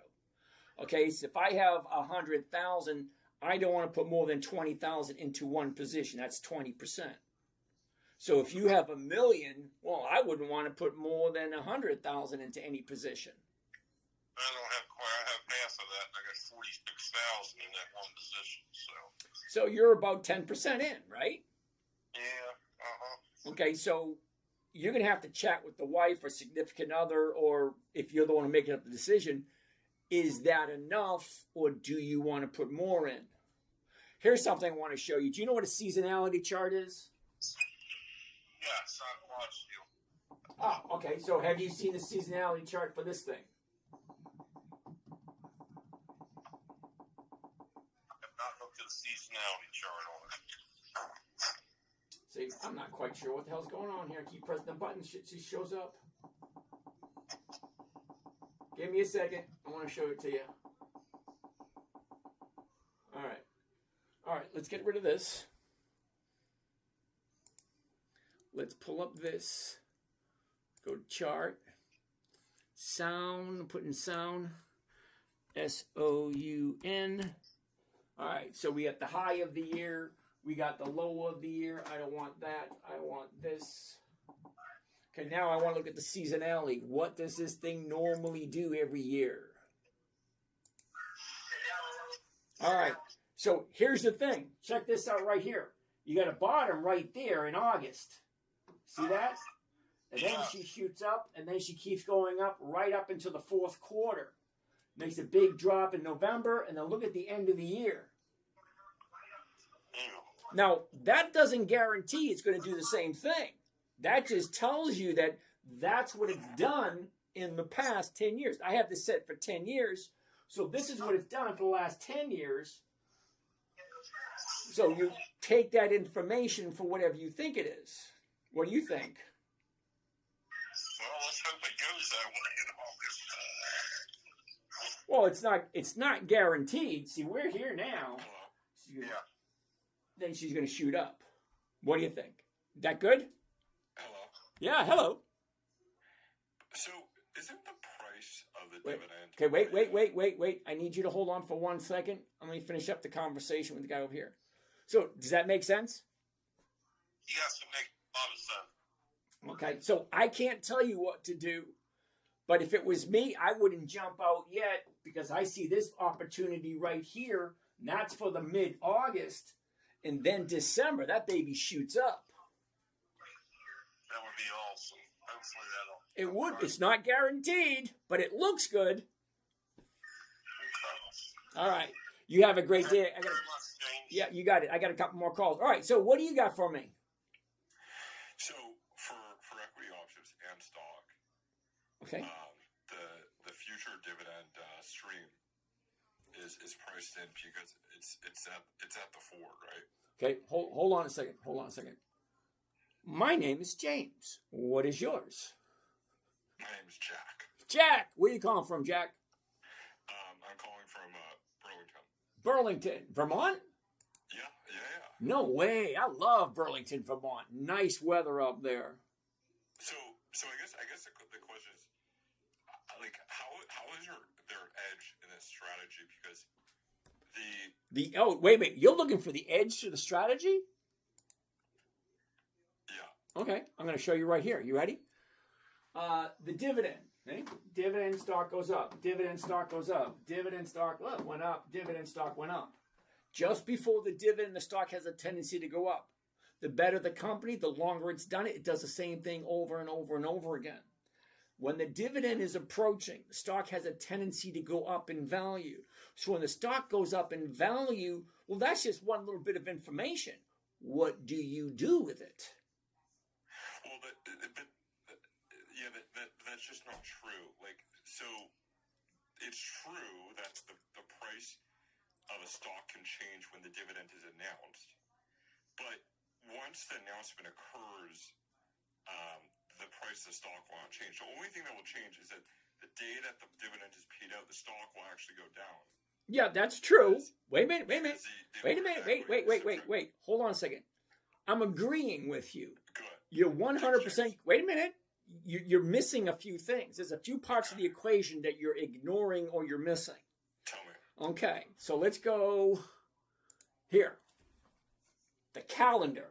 So if I'm looking at Conagra on the 30th, I want to jump into Conagra on the 13th, 2 weeks before the EX date.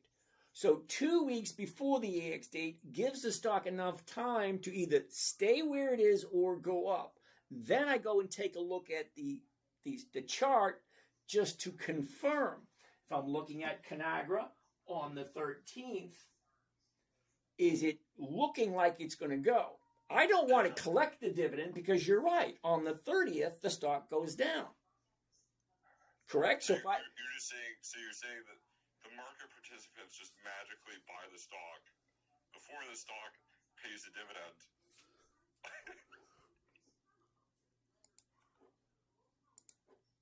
You find that humorous? Hold on. Wait a minute. Hold on a second. Today's SoundHound, 38 million shares traded today. 38 million. I'm only buying a couple of thousand. I only want, stocks do two things. They go up, they go down, or they go nowhere. So if the stock goes up, I make money. Stock goes nowhere, I make money. If the stock comes down a little bit, if I sell an in the money option, I still have a high probability of making my 1% for the week. Is that correct? Well, no. Wait a minute. Explain to me why it's not correct. If I buy it at $6.55 and I sell the $6.50, like it's comparing comparing buying shoes to being able to catch fly fishing, to perform well in fly fishing. Like they're two independent events. So like I'll give you an example. What the strategy really comes down to is the price that you're able to sell an option, like how far away it is from the fair value. Just because the stock moves up 1 or 2%, like it doesn't really matter. Like if you sold it at a 15 vol and it should be trading at 20 vol, like you're going to more times than not get run over. With regards to the dividend component, you typically you sell an option, like options trade at the forward, and the forward takes into account the dividend which will be paid out. So the reality is just like it just doesn't really matter. okay, wait. Why? See, that makes no sense to me. Reality doesn't matter. Hold on. Let me look at the example on the board. On the board right now, stock price is $6.55. If I buy it tomorrow at $6.55, sell somebody the right to buy it from me at $6.50, which is less than I paid for it, I collect 19 cents a share. Well, I'm losing 5 cents a share, so I'm only walking away with 14 cents a share. 14 cents a share on a $6.50 stock is over 2%. So if the stock stays exactly where it is by this Friday, someone's going to take that away from me. Correct? Right. Hey, wait a minute. No. You can't. You can't. Wait a second. No. You can't have it both ways. Dude, you can't have it both ways. If I buy it at $6.55, no, yes I can. If I don't care. See, wait a second. I'm going to turn the volume down because you're just not fucking listening. Okay. He's bitching and moaning that if I buy it at $6.55, I sell the $6.50. If the stock goes up, I get 19 cents. Do I care if it goes up 7, 8, 10, 12 bucks? No, I don't give a shit. I'm only looking for the premium. That's it. I'm not looking for the stock to go up. I don't care. I don't. If I'm buying it at $6.55, I sell someone the rights to buy it from me at $6.50 by this Friday. That's 3 days away. You can argue all you want. 19 cents on a $6.50 stock is over 2%. So if the stock is above $6.50 on Friday, I get my 2% and somebody gets my stock. I don't care that they took it away from me. I don't care about the dividend. I'm looking for 1%. It's offering me 2. It's at $6.55. The stock is an upward trend. Explain to me how that's wrong. I'm going to put the volume back up now so you can say whatever you want to say. So, You know what? I love it. You should do more of this. yes, I know, but am I right or am I wrong? No. How, now explain to me, wait a minute, seriously, explain to me. If I buy it at $6.55, sell someone the rights to buy it for me $6.50, pick up 19 cents, and Friday it's above $6.50, how am I not profitable? Okay, so you're No, answer the question first. Well, I'm just trying to understand. So you're saying No, answer the question first. I'm asking a question. So you're saying Yeah, but so in the asking a question is not answering a question. You can't answer a question by asking another question. What if I have a question? What if an announcement comes out? You're short all this Vega. The stock doesn't move, and now all of a sudden the put is worth $4 instead of 15 pennies. Wait a minute. Where the hell did the put come in? I'm not talking about a put. I'm talking. It's fine. You know what, James? I love it. You should do more of it. Yes, I know, but you didn't answer my question. The question was, if I buy it at $6.55 tomorrow morning, I sell some of the rights to buy it from you at $6.50 by this Friday, 3 days away. They pay me 19 cents a share.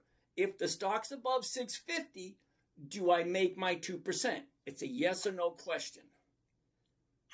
Well, yes, but you're. Thank you. No. You're being compensated. You're being compensated for all this gamma risk. I don't care about the gamma risk. What do you mean you don't care about the gamma risk? You're pulling it over. You're collecting pennies in front of a steamroller. Wait a minute. Hold on. I don't care about collecting pennies in front of a steamroller. I'm getting my 1%. Dude, 1% a week is 50% a year. Do you make 50% a year? If you're making... Okay. Gotcha. I appreciate your time, Jeff. But you didn't disprove me. Anyway. No, I didn't. I mean, dude, just congratulations. Just sell every out of the money wing, call. Do that. That's great. All right. Anyway, got another call coming in from New York. Hello. Hey, James, how are you? I am delightful. Who are we talking with? My name is Sam. Sam, how you doing today? Yeah, good. I felt like you were wasting your time with that last call. You know what? It's a simple question. Answer the question, we'll move on. I get no problem. Ask me a question, I'll answer it. I ask a question, you answer. It's kind of like tennis. Tit, tat, same thing. What kind of question you got? So, I have a couple of questions on some of the stocks you guys discussed, because I see some of the, first of all, I appreciate all your lessons that you're teaching. I love doing, the wheel strategy on a lot of the dividend stocks. Okay. But I see some people mention some stocks that were not paying dividends. Is that something you still recommend? Well, wait a minute. Hold on. I gotta have time out. I don't make any recommendations. Okay, number one, I don't make... 100%. No, I don't make any recommendations. The only recommendation I'd say is don't stick your head out too far. It might go home in another car. That's what I did. I think that one's funny. I totally understand that. Okay, so when it comes to dividend stocks, okay, the cream of the crop is the dividend kings. They got 5 decades of increased profits. That means every single year for 5 decades, they've been consistently profitable in increasing their profits. Yes, I'm aware of that. I do have the Dividend Kings, but I'm not talking about the Dividend Kings, the ones that are from 0 to 5%. What I want to talk to you today is the list from 5% to around 10%, right? Okay. So I usually target this area, but I won't target them unless they have positive cash flow, right? And so I can give you a couple of examples, and I want your opinion on them. So number one is OWL. Wait a minute. OWL. Okay, what about it? So, for me, I feel like this stock has come down a lot over the year. And Yeah. so I recently just invested into this because not only it pays an excellent dividend, about 9.84%, but for me, it's not the dividend of what they pay. I just want the health, the financial health of the company, which has a positive cash flow. Okay, hold on. I'm just doing a quick check on OWL. Yeah, no problem. Okay, so OWL is only 5 years old, dude. So is that something you don't look at? What are you looking at? Something No. 5 years is not enough for me. 10 is my absolute bare minimum. It's got to be a really good company. But see, I can't tell you what to do. The very first dividend they paid out was August 2021. Okay, so it was 4, 9, 10, 11, 12, 13, 14, 18, 22, 23. So they're consistently increasing, but they've only been around for 5 years. Where are you seeing that they've only been around for 5 years on the Yahoo Finance? Is it on the summary? No. Go to historical data. Where? On what site? Are you looking at? I'm looking at Yahoo Finance. When you I'm pull looking up at historical data. when you Yep, pull up I see that. when you pull up Yahoo Finance over on the left hand side, summary, Yeah, I see that. news, research chart, right here, historical data. I got it. Okay, when you pull up the historical data, it says right there, dividends only, and then when you come over here, all the dividends. Okay, so when I click right there, See how it says 1 day, 5 day, 3 months, 6 months, year to date, 1 year, 5 years, maximum. Maximum will give you every single one there was since the beginning of the company. This company, the very first dividend was August 23rd, 2021. That's 5 years ago. Yes, you want to see history. That's interesting. So I'm gonna. Well, think of it. Wait a minute. Think of it this way: most companies aren't really profitable until they hit 5 to 10 years, not 1 to 5. Yeah, no, I hear you. Yeah, that's the first time I kind of see that. That's one of your criteria. Okay. I mean, so is that for me? Like that's a red line for me if the company's not doing positive cash flow. Is that something that you look at? Oh, of course. I always want to see what are the earnings per share. Well, they got 12 cents earnings per share. Not huge. And by the way, Owl is paying a yield of 9.8% for the year.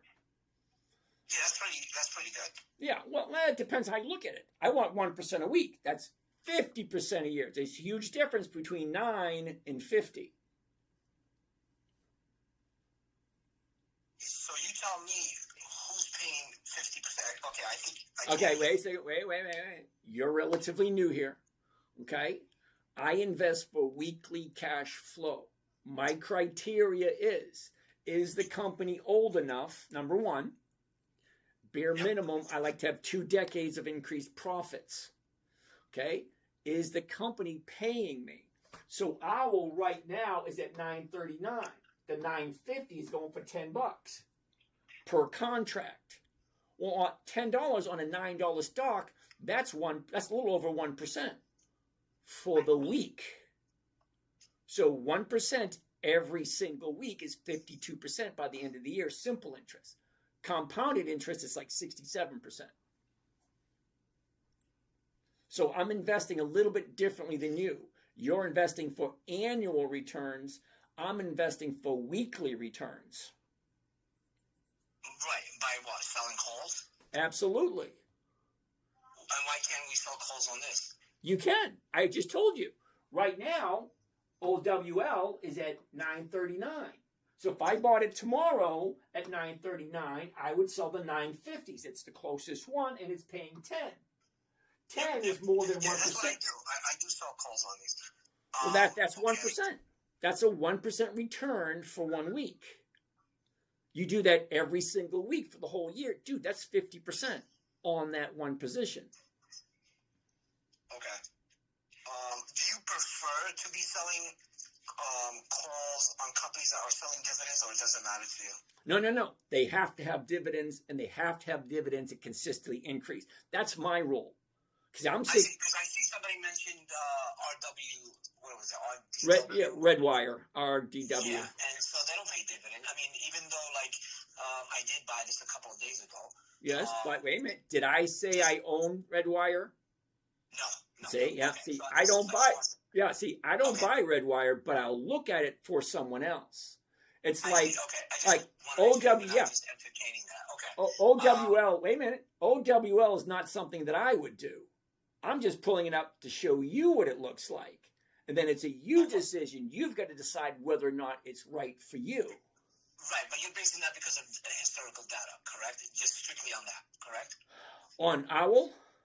Yeah. No, I'm looking at Owl right here, right now. This is 1 year chart, and this is for this week. Right, and so what do you not like about owls? It's only 5 years old. Right, so basically that's what I was mentioning. So if they had 10 years... Then yes. Okay. Because the last one I want you to take a look at, I just have one more symbol because I don't want to take too much of your time. I'm pretty sure go ahead, shoot. Others want to get on the call. Okay, the next one, I was interested in it because I started taking position into it, SSTK, Shutterstock, just because they had a merger deal that collapsed and the stock got cut in half. And so... I'm going to say no. Wait a minute. I'm going to say no right off the top. Yeah, I was looking at the historical data too. Is that based on the historical data? Nope. Based on August, September, November, February. It has monthly options, which means I can only trade it once a month. I see. So that, okay, so if it doesn't have weekly, you're going to avoid because you can't sell weekly calls. Yeah, I got 5 simple rules. Rule number 1, never buy anything you don't want to hold on to long term. Rule number 2, wait a minute, I'm not done. Rule number 2, never sell at a loss. Rule number 3, make sure the company's consistently profitable. I prefer 2 decades of consistent profits. Rule number 4, weekly options only. And then rule number 5, make sure all the numbers work. Yep, okay. The weekly options, okay, that's another criteria that you're looking for. I see, okay. Okay, well, I really appreciate your time, James. Thank you so much for taking my call. You're welcome. Okay, I don't think we have any more questions. Do we have any more? No? We had one more person on hold. And there we go. Cocoa, Florida. Come on down. You're the next contestant. How are you today, Cocoa, Florida? Who am I talking with? Hey, so I'm sure you already know me, James. This is Nick. Nick, what's happening? Nothing much. How you doing? All right. Nick, I got someone calling in from California. Can you call me right back, Nick? Yeah. 'Cause I talk to you every day anyway. Yes, sir. Hello, hello. Hello. And how are you today? I'm well. How are you? I am delightful. And who are you today? My name is Rob. Rob, where are you calling from, Rob? I'm calling from the Bay Area in California. San Francisco Bay Area? Yep. Well, I've never been there.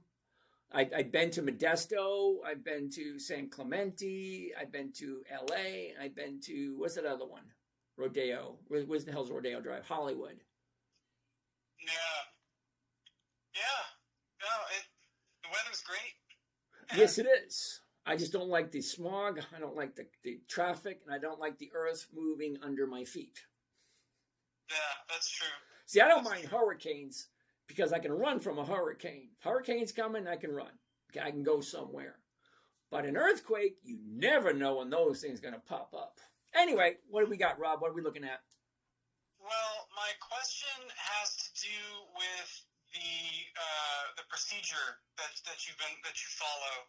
So, let's say that you've purchased a stock that you like, that you want to hold on to, and now after you've purchased the stock price declines. Yeah. Okay. And so now you're stuck holding the stock. Yes. And let's say that where the majority of the sales are occurring for the options are significantly below the basis at which you purchased it.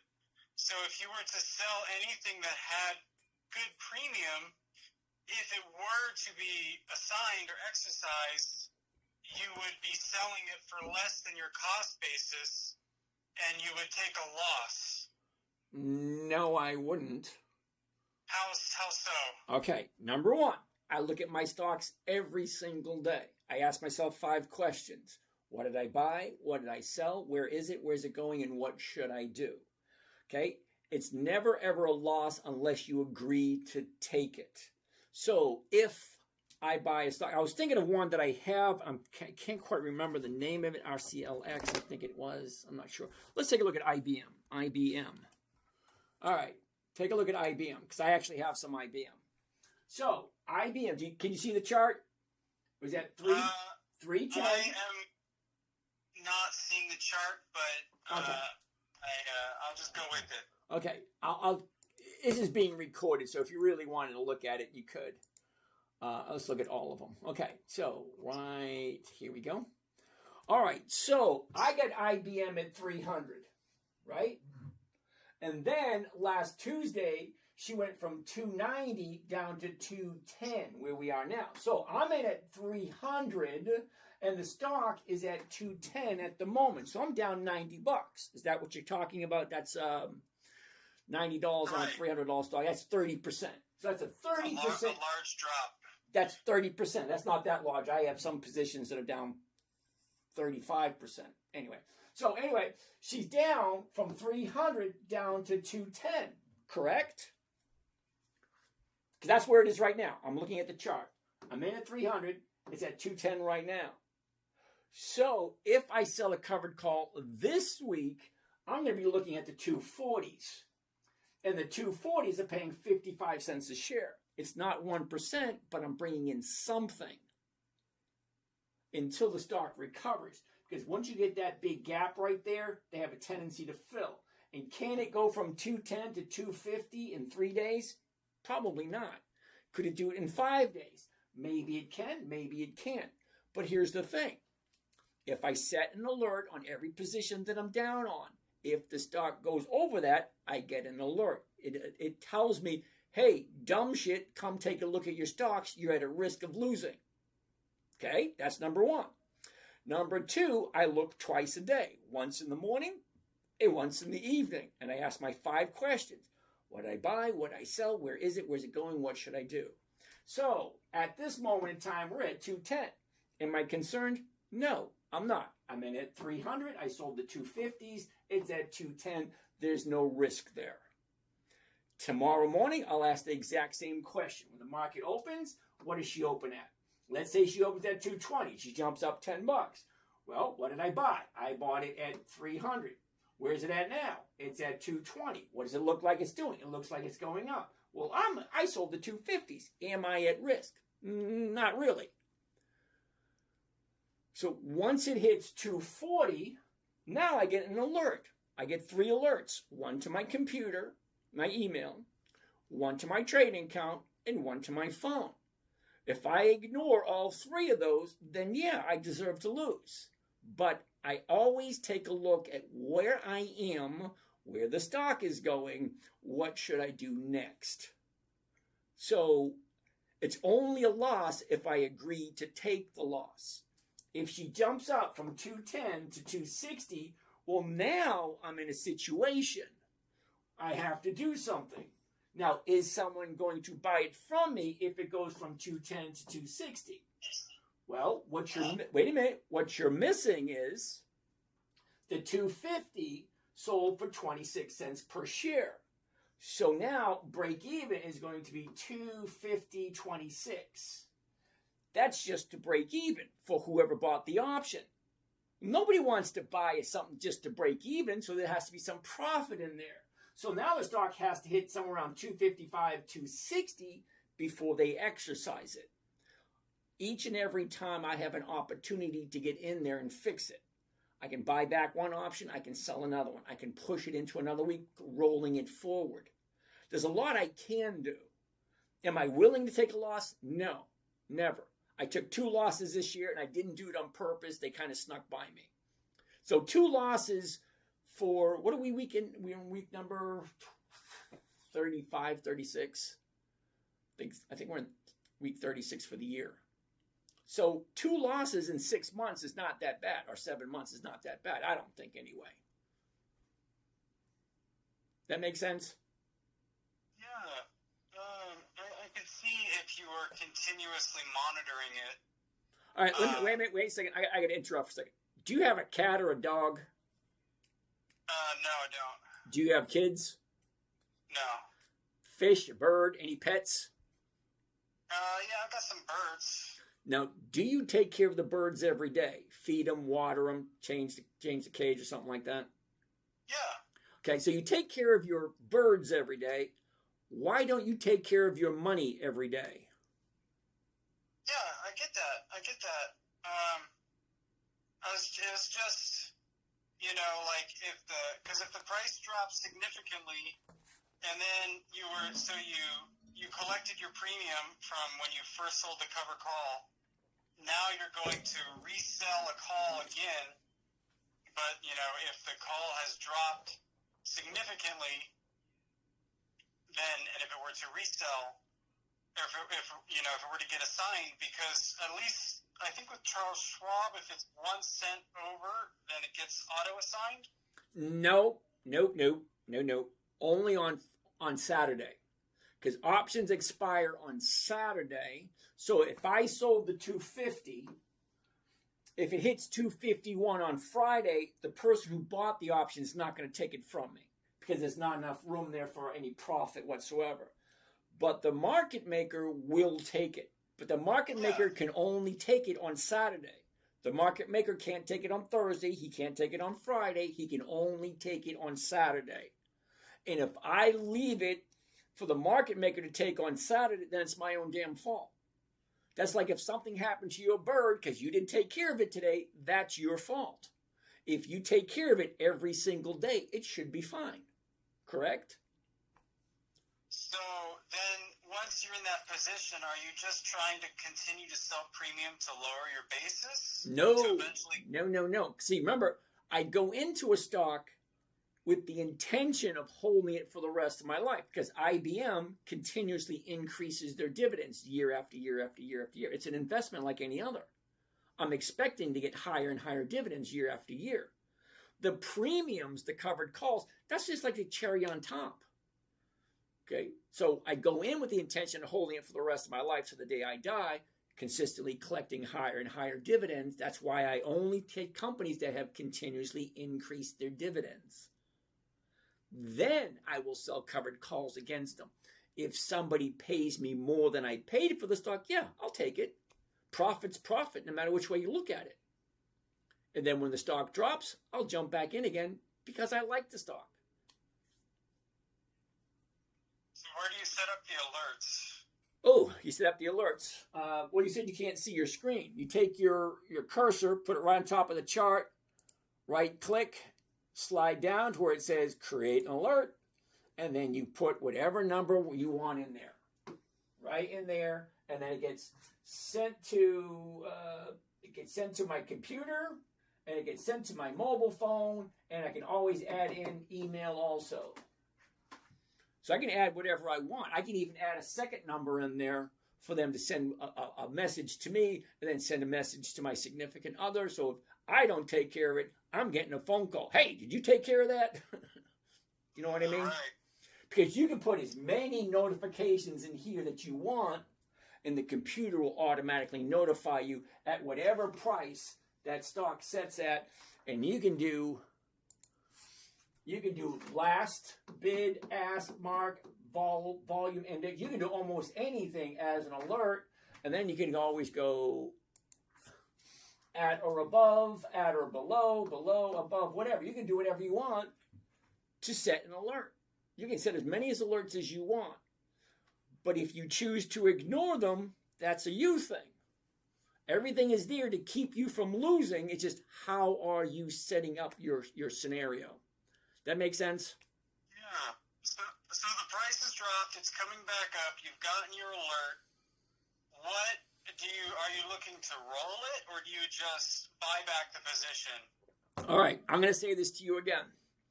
What did I buy? What did I sell? Where is it? Where is it going? Those 4 questions are easy. You cannot mess up those 4 questions. It's question number 5. What do I do next? So I'm going to quote the great John F. Kennedy. We cannot answer the questions of tomorrow with the information we possess today. So I'm not going to know what I'm going to do on Friday afternoon until Friday afternoon comes. Because I have no idea what the stock's going to do tomorrow. I have no idea what it's going to do Thursday. And I have no idea what it's going to do Friday. But I always ask those 5 questions at least twice a day. What did I buy? What did I sell? Where is it right now? Where does it look like it's going? What should I do? Logically, that makes sense. I get it. I'm curious, though, what tools are in your Swiss Army knife that you can apply? Well, it's always going to be a numbers game. What Okay. did I buy it for? Where's it at now? If I do this, what's the outcome? If I do this, what's the outcome? If I do this, what's the outcome? There's always something that can be done. What do I want to do? What should I do? And what the hell am I never going to do? So there's always a bunch of questions that we cannot answer until it's in front of us, which would be right around 2:30 Friday afternoon. That make sense? Okay. Yeah, I get it. Okay. I just trying to get a little more knowledge in that area. Yeah. Then the other question, I thought I heard you say a while back that you use Charles Schwab and Robinhood. Yeah, I have 7 different accounts because I just don't trust the government. Oh, okay. I was. Wait a second. Hold on a second. Do you trust the government? That's too long of a pause. You either do or you don't. I don't know if I can say that on this. You can say anything you want. Nobody's tracing the number. But here's the thing. Here's the thing. I don't. You said earlier. Yeah, I'm a Gen Xer. I don't trust a lot of people. I don't. It's just the way we were just brought up differently in the 60s and 70s. It was just a different world then. Okay, so we have a certain way of thinking, and people younger and people older just don't get it. And you can't get it unless you're part of the club. And you can't be part of the club unless you were born and raised in the 60s and the 70s with that type of atmosphere. So no, I don't trust the government, and I don't care who's listening. So I was curious if you used Robinhood for their reduced fees. I use Robinhood for the simplicity and the ability to actually sit at a traffic light and make trades while I'm sitting at a traffic light. Or if I'm in the bathroom, excuse me, I got to go to the bathroom for a minute, take my phone with me, I want to check on my positions. I do it all the time. Take my phone with me to the bathroom. All right, where's Apple at today? What's IBM doing? Gotcha. Well, I thank you very much for answering my questions. You have yourself a great day. You too. All righty. All right. It is 10:37. We're way past our time. I'm going to see how many questions we have left, and then we're going to call it a day. King Smokes. How you doing, King Smokes? Okay, I am just. Okay, are you almost always hoping the stock gets called away? Is there any concern with holding it and then it changing direction? It's always a concern. Because stocks do 2 things. Okay? Don't let anybody kid you any other way. They go up and they go down. That's it. They go up, they go down, they go up, they go down. That's it. Okay? As it's going up, I'm going to get a little bit of a profit. I want to get out before it turns around and goes down. Because stocks go up until they're done going up. And then they turn around and then they go down. And then they go down until they're done going down. You cannot look at any stock as far as I know. Now, there might be 1 or 2, but as far as I know, I've never, ever seen one that went straight up or went straight down. Even when Enron went down, it didn't go straight down. It went down, it went up, it went down, it went up, it went down, it went up before it finally puttered out. All right, so what else do we have? I mean to sell a call on Tuesday. All righty. What's up, brother? Hope you're having a good day. Yes, I am. That's exactly what traders buy a stock for profit. Exactly. We only want the premium. That's all I want. Okay. Alexander, what do you think on a long option of SLV? Nope. That was quick. Didn't even have to finish the question. Nope. I don't buy options. The more I watch you, the more I'm going to become a more conservative investor. I really suffered from some losses of high valuation stocks because, yes, they give me a big profits, but they crash, boom. Yes, they do. I don't do those. Anyway, SLV option long, no. Again, no. I don't do SLV because no. And I don't buy options. Kiss of all, I agree with Alexander. I made over $800 on Traction Supply, gave it all back on Friday when I took a chance on SPY. All right, sorry. Don't mean to laugh at you, dude. Sorry. James helped me and Trump stomped me. Sorry, dude. Alexander, I took $7,000 loss. Oh, shit, man. That's not good. Alex, so James, SLV long option, 50 strike price, January expiration. SLV. Let's get out of this. SLV, number 1, I say hell no. And you're doing the what? The long option 55 for January. Okay, let's get out of this one. All right, you need glasses. The January 55. Okay, there's January.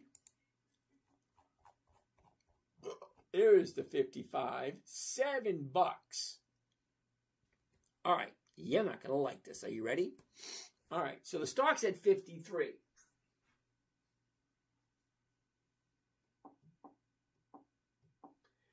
Okay. The stock's at 53 right now. And you want to do the 50 call option for January. Well, the 50 call option for January is going for $9. $9. Okay. So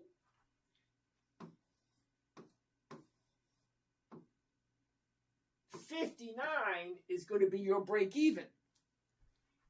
That is break even. 59 is the break even. Okay? So for you to double your money, it has to go to 68. 68 to double your money.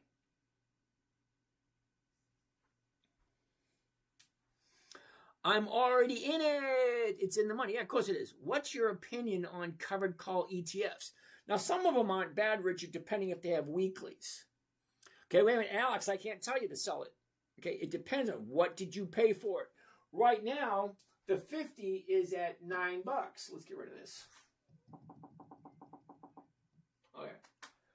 Right now, the 50 call for January, that says March. Why the hell does that say March? No, that's the January. Yeah. No, that's the January. Right there, 15 January. The 50s. 50s, where are the 50s? Oh, 8/15. All right, there it is right there, 8/15. Well, what did you pay for it? Okay, Alexander, what did you pay for it? Right now, if I was going to sell it, it's 8/15. 8/15. Let's look at the delta. This is where a delta would come in handy. Other than that, they're basically worthless, in my opinion. Delta. Okay, so the 50 has a 69 delta. Holy cow. All right, let's get rid of this. I normally don't do this. Well, let's find out. So the 50 has 8/15. 8/15, and it has a 67 delta. Okay. So for every dollar the stock goes up, the option jumps 67 cents. So as the stock goes up, for each dollar the stock goes up, the option will go up 67 cents. So right now it's at 53. When it hits 54, that is going to be worth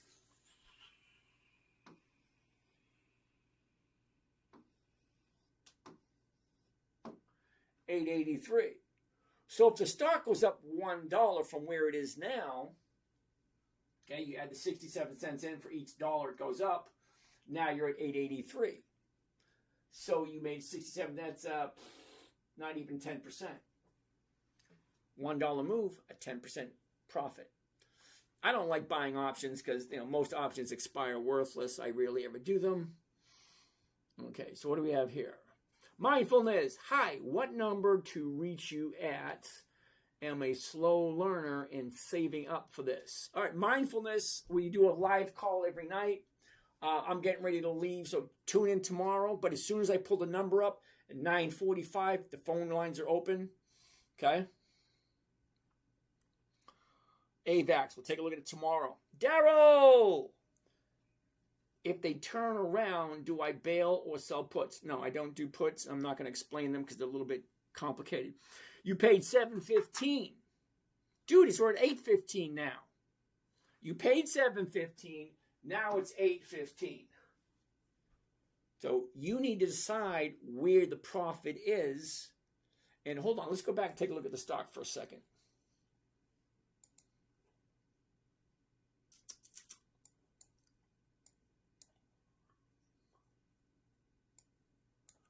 All righty. Okay, you ready? let's get rid of this. All right. Here's your 30-day high at 60. Whoops. Okay, 60. She drops, shoots back up, drops again. Here's your 30-day bottom. 30-day top, 30-day bottom. It's a $10 drop on a $60 stock, which is right around 18% down. So Monday was one day up. Today it gapped up. You have from here all the way to here. That's a lot of space to run. So as the stock continues to go up, the value of the option will go up. But as the days go by, Wednesday, Thursday, Friday, the value of the option goes down because of the time decay. Drops. But you're all the way into January. Once you get past 90 days, there's almost no time value whatsoever. So I don't buy options because they get a little bit complicated. And most options do expire worthless. All right, so it's hard. Okay, how you doing? Time, yeah, I just said that. Time decay. Hopefully tomorrow Macy makes the list. Okay, I hope so too. All right, so what else do we have? Dude, what's happening? Nice to see you. Solo empty westerns. Oh, solo empty nesters. Ooh, okay. McKinney, how you doing? Father of AV. Any thoughts on service now? We looked at that earlier today. Ava, we'll take a look at that tomorrow. AVA, AV. Vicky, how you doing? We'll take a look at it tomorrow. Way past my time. Can you explain roll strategy? Tomorrow we can. AI mid-journey, 1% weekly? Yeah, sure. Sam, SSTK tomorrow. Etha Woodcraft. Okay, tomorrow. Okay, so AI Mind Journey, 1% weekly. Why would you say no to that? All right. Why would you say no to 1% a week? Question mark. There you go. Okay. True. Thank you. All right. A kid on the screen video sharing himself. Okay. Don't know what that means, but all right. Please repeat how to set an alert. Okay, M-Corp. Right here on the chart. Okay, now I'm speaking from Thinkorswim, which is through Charles Schwab. Okay. I put my cursor on the chart.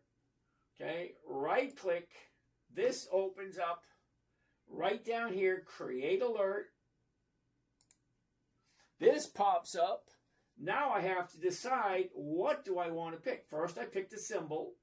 Then I pick, do I want the bid, the ask, the mark, the volume, blah, blah, blah. Which one do I want?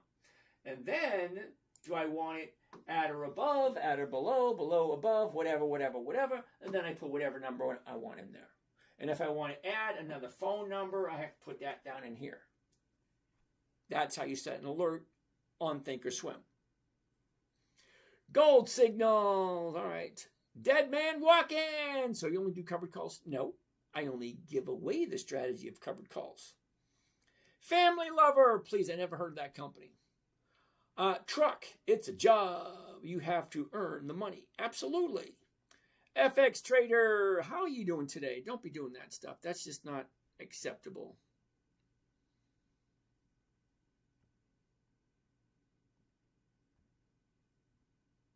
Okay. Tyler, did you miss something? What's the point of the question 5 if he has never sell at a loss? What's the point of question 5? No, question 5 is what do I do? Okay, 5 questions. What did I buy? What did I sell? Where is it? Where is it going? What should I do? Okay. NVYY, we'll do that one tomorrow. Broski, nice to see you. Premium gains. Hey, moderator, tell everyone how much money he lost on IBM last year. I don't know. How much money did I lose on IBM? I don't even think I lost money on IBM last year. Ray's Farrell, trust no. John did it. You're in the same place I am.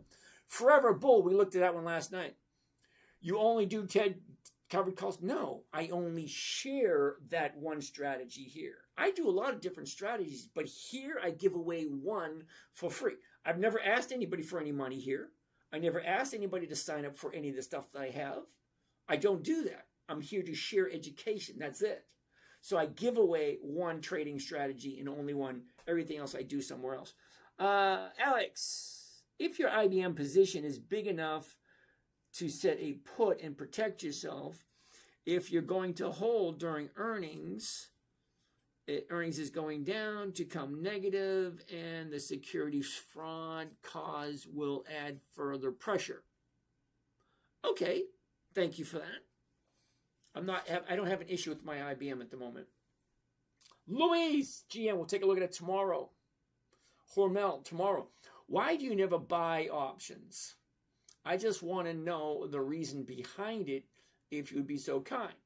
Number one reason why I don't buy options is because most options, like 80% of all options, expire worthless.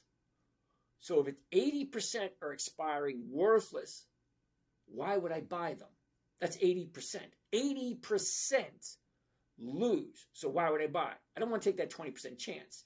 I would rather be on the other side where 20% win and 80% lose. I want to sell. I don't want to buy. Do you ever do single option calls? No. Tax history. Best long-time dividend stock for 18-year-old with a Roth. Dude, I can't tell you that one because I don't know anything about you. I'm in silver. January 54 calls. Hold that MF. Okay, good for you. Prince Vince, how you doing today? Vicky, thanks, you're welcome. Aussie, CPX, tomorrow. Thank you, you're welcome. Vark, sir, do you do covered calls often? Please tell me what you do. I do covered calls 95% of the time because they're simple, they're easy, and take less than 5 minutes. Future is for fun. Absolutely, I love fun. What other strategies do you share? None. Here, none. Okay, I'm giving to you 2.5 hours of my time every single night, not asking for a single thing. I've never asked anyone to buy anything from me. I've never asked for any emails. All I ask is for you guys to be courteous and kind and ask good questions. That's it.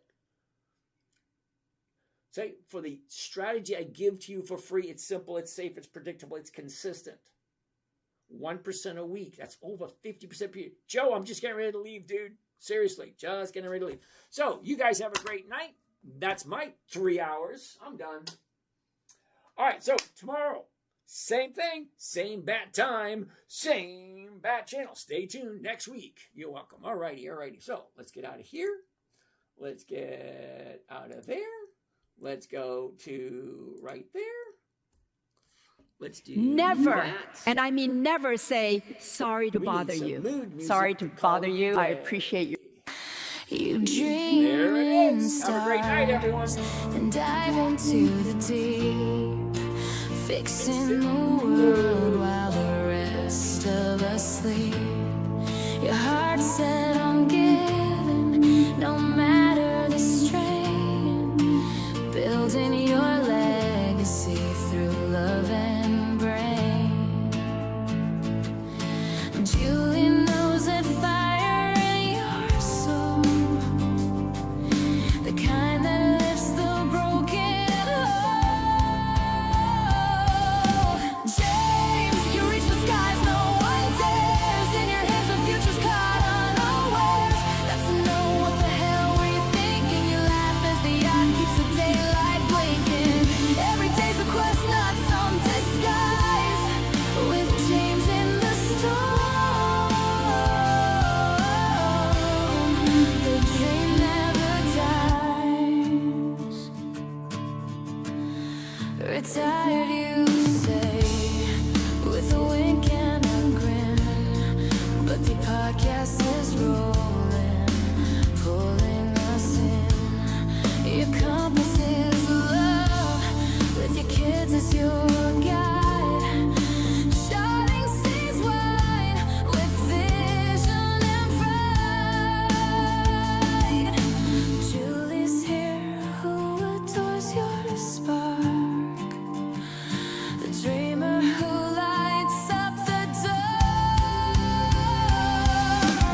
the final curtain.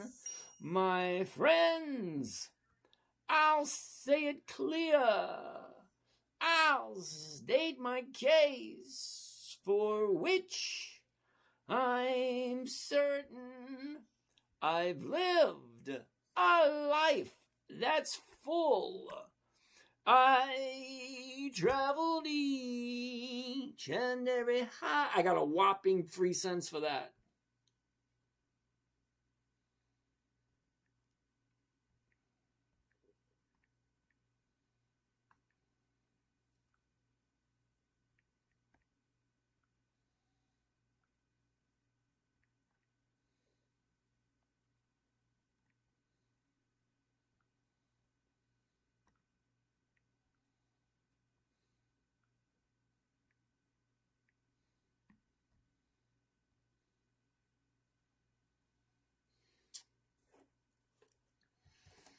Oh, gotta turn this one off.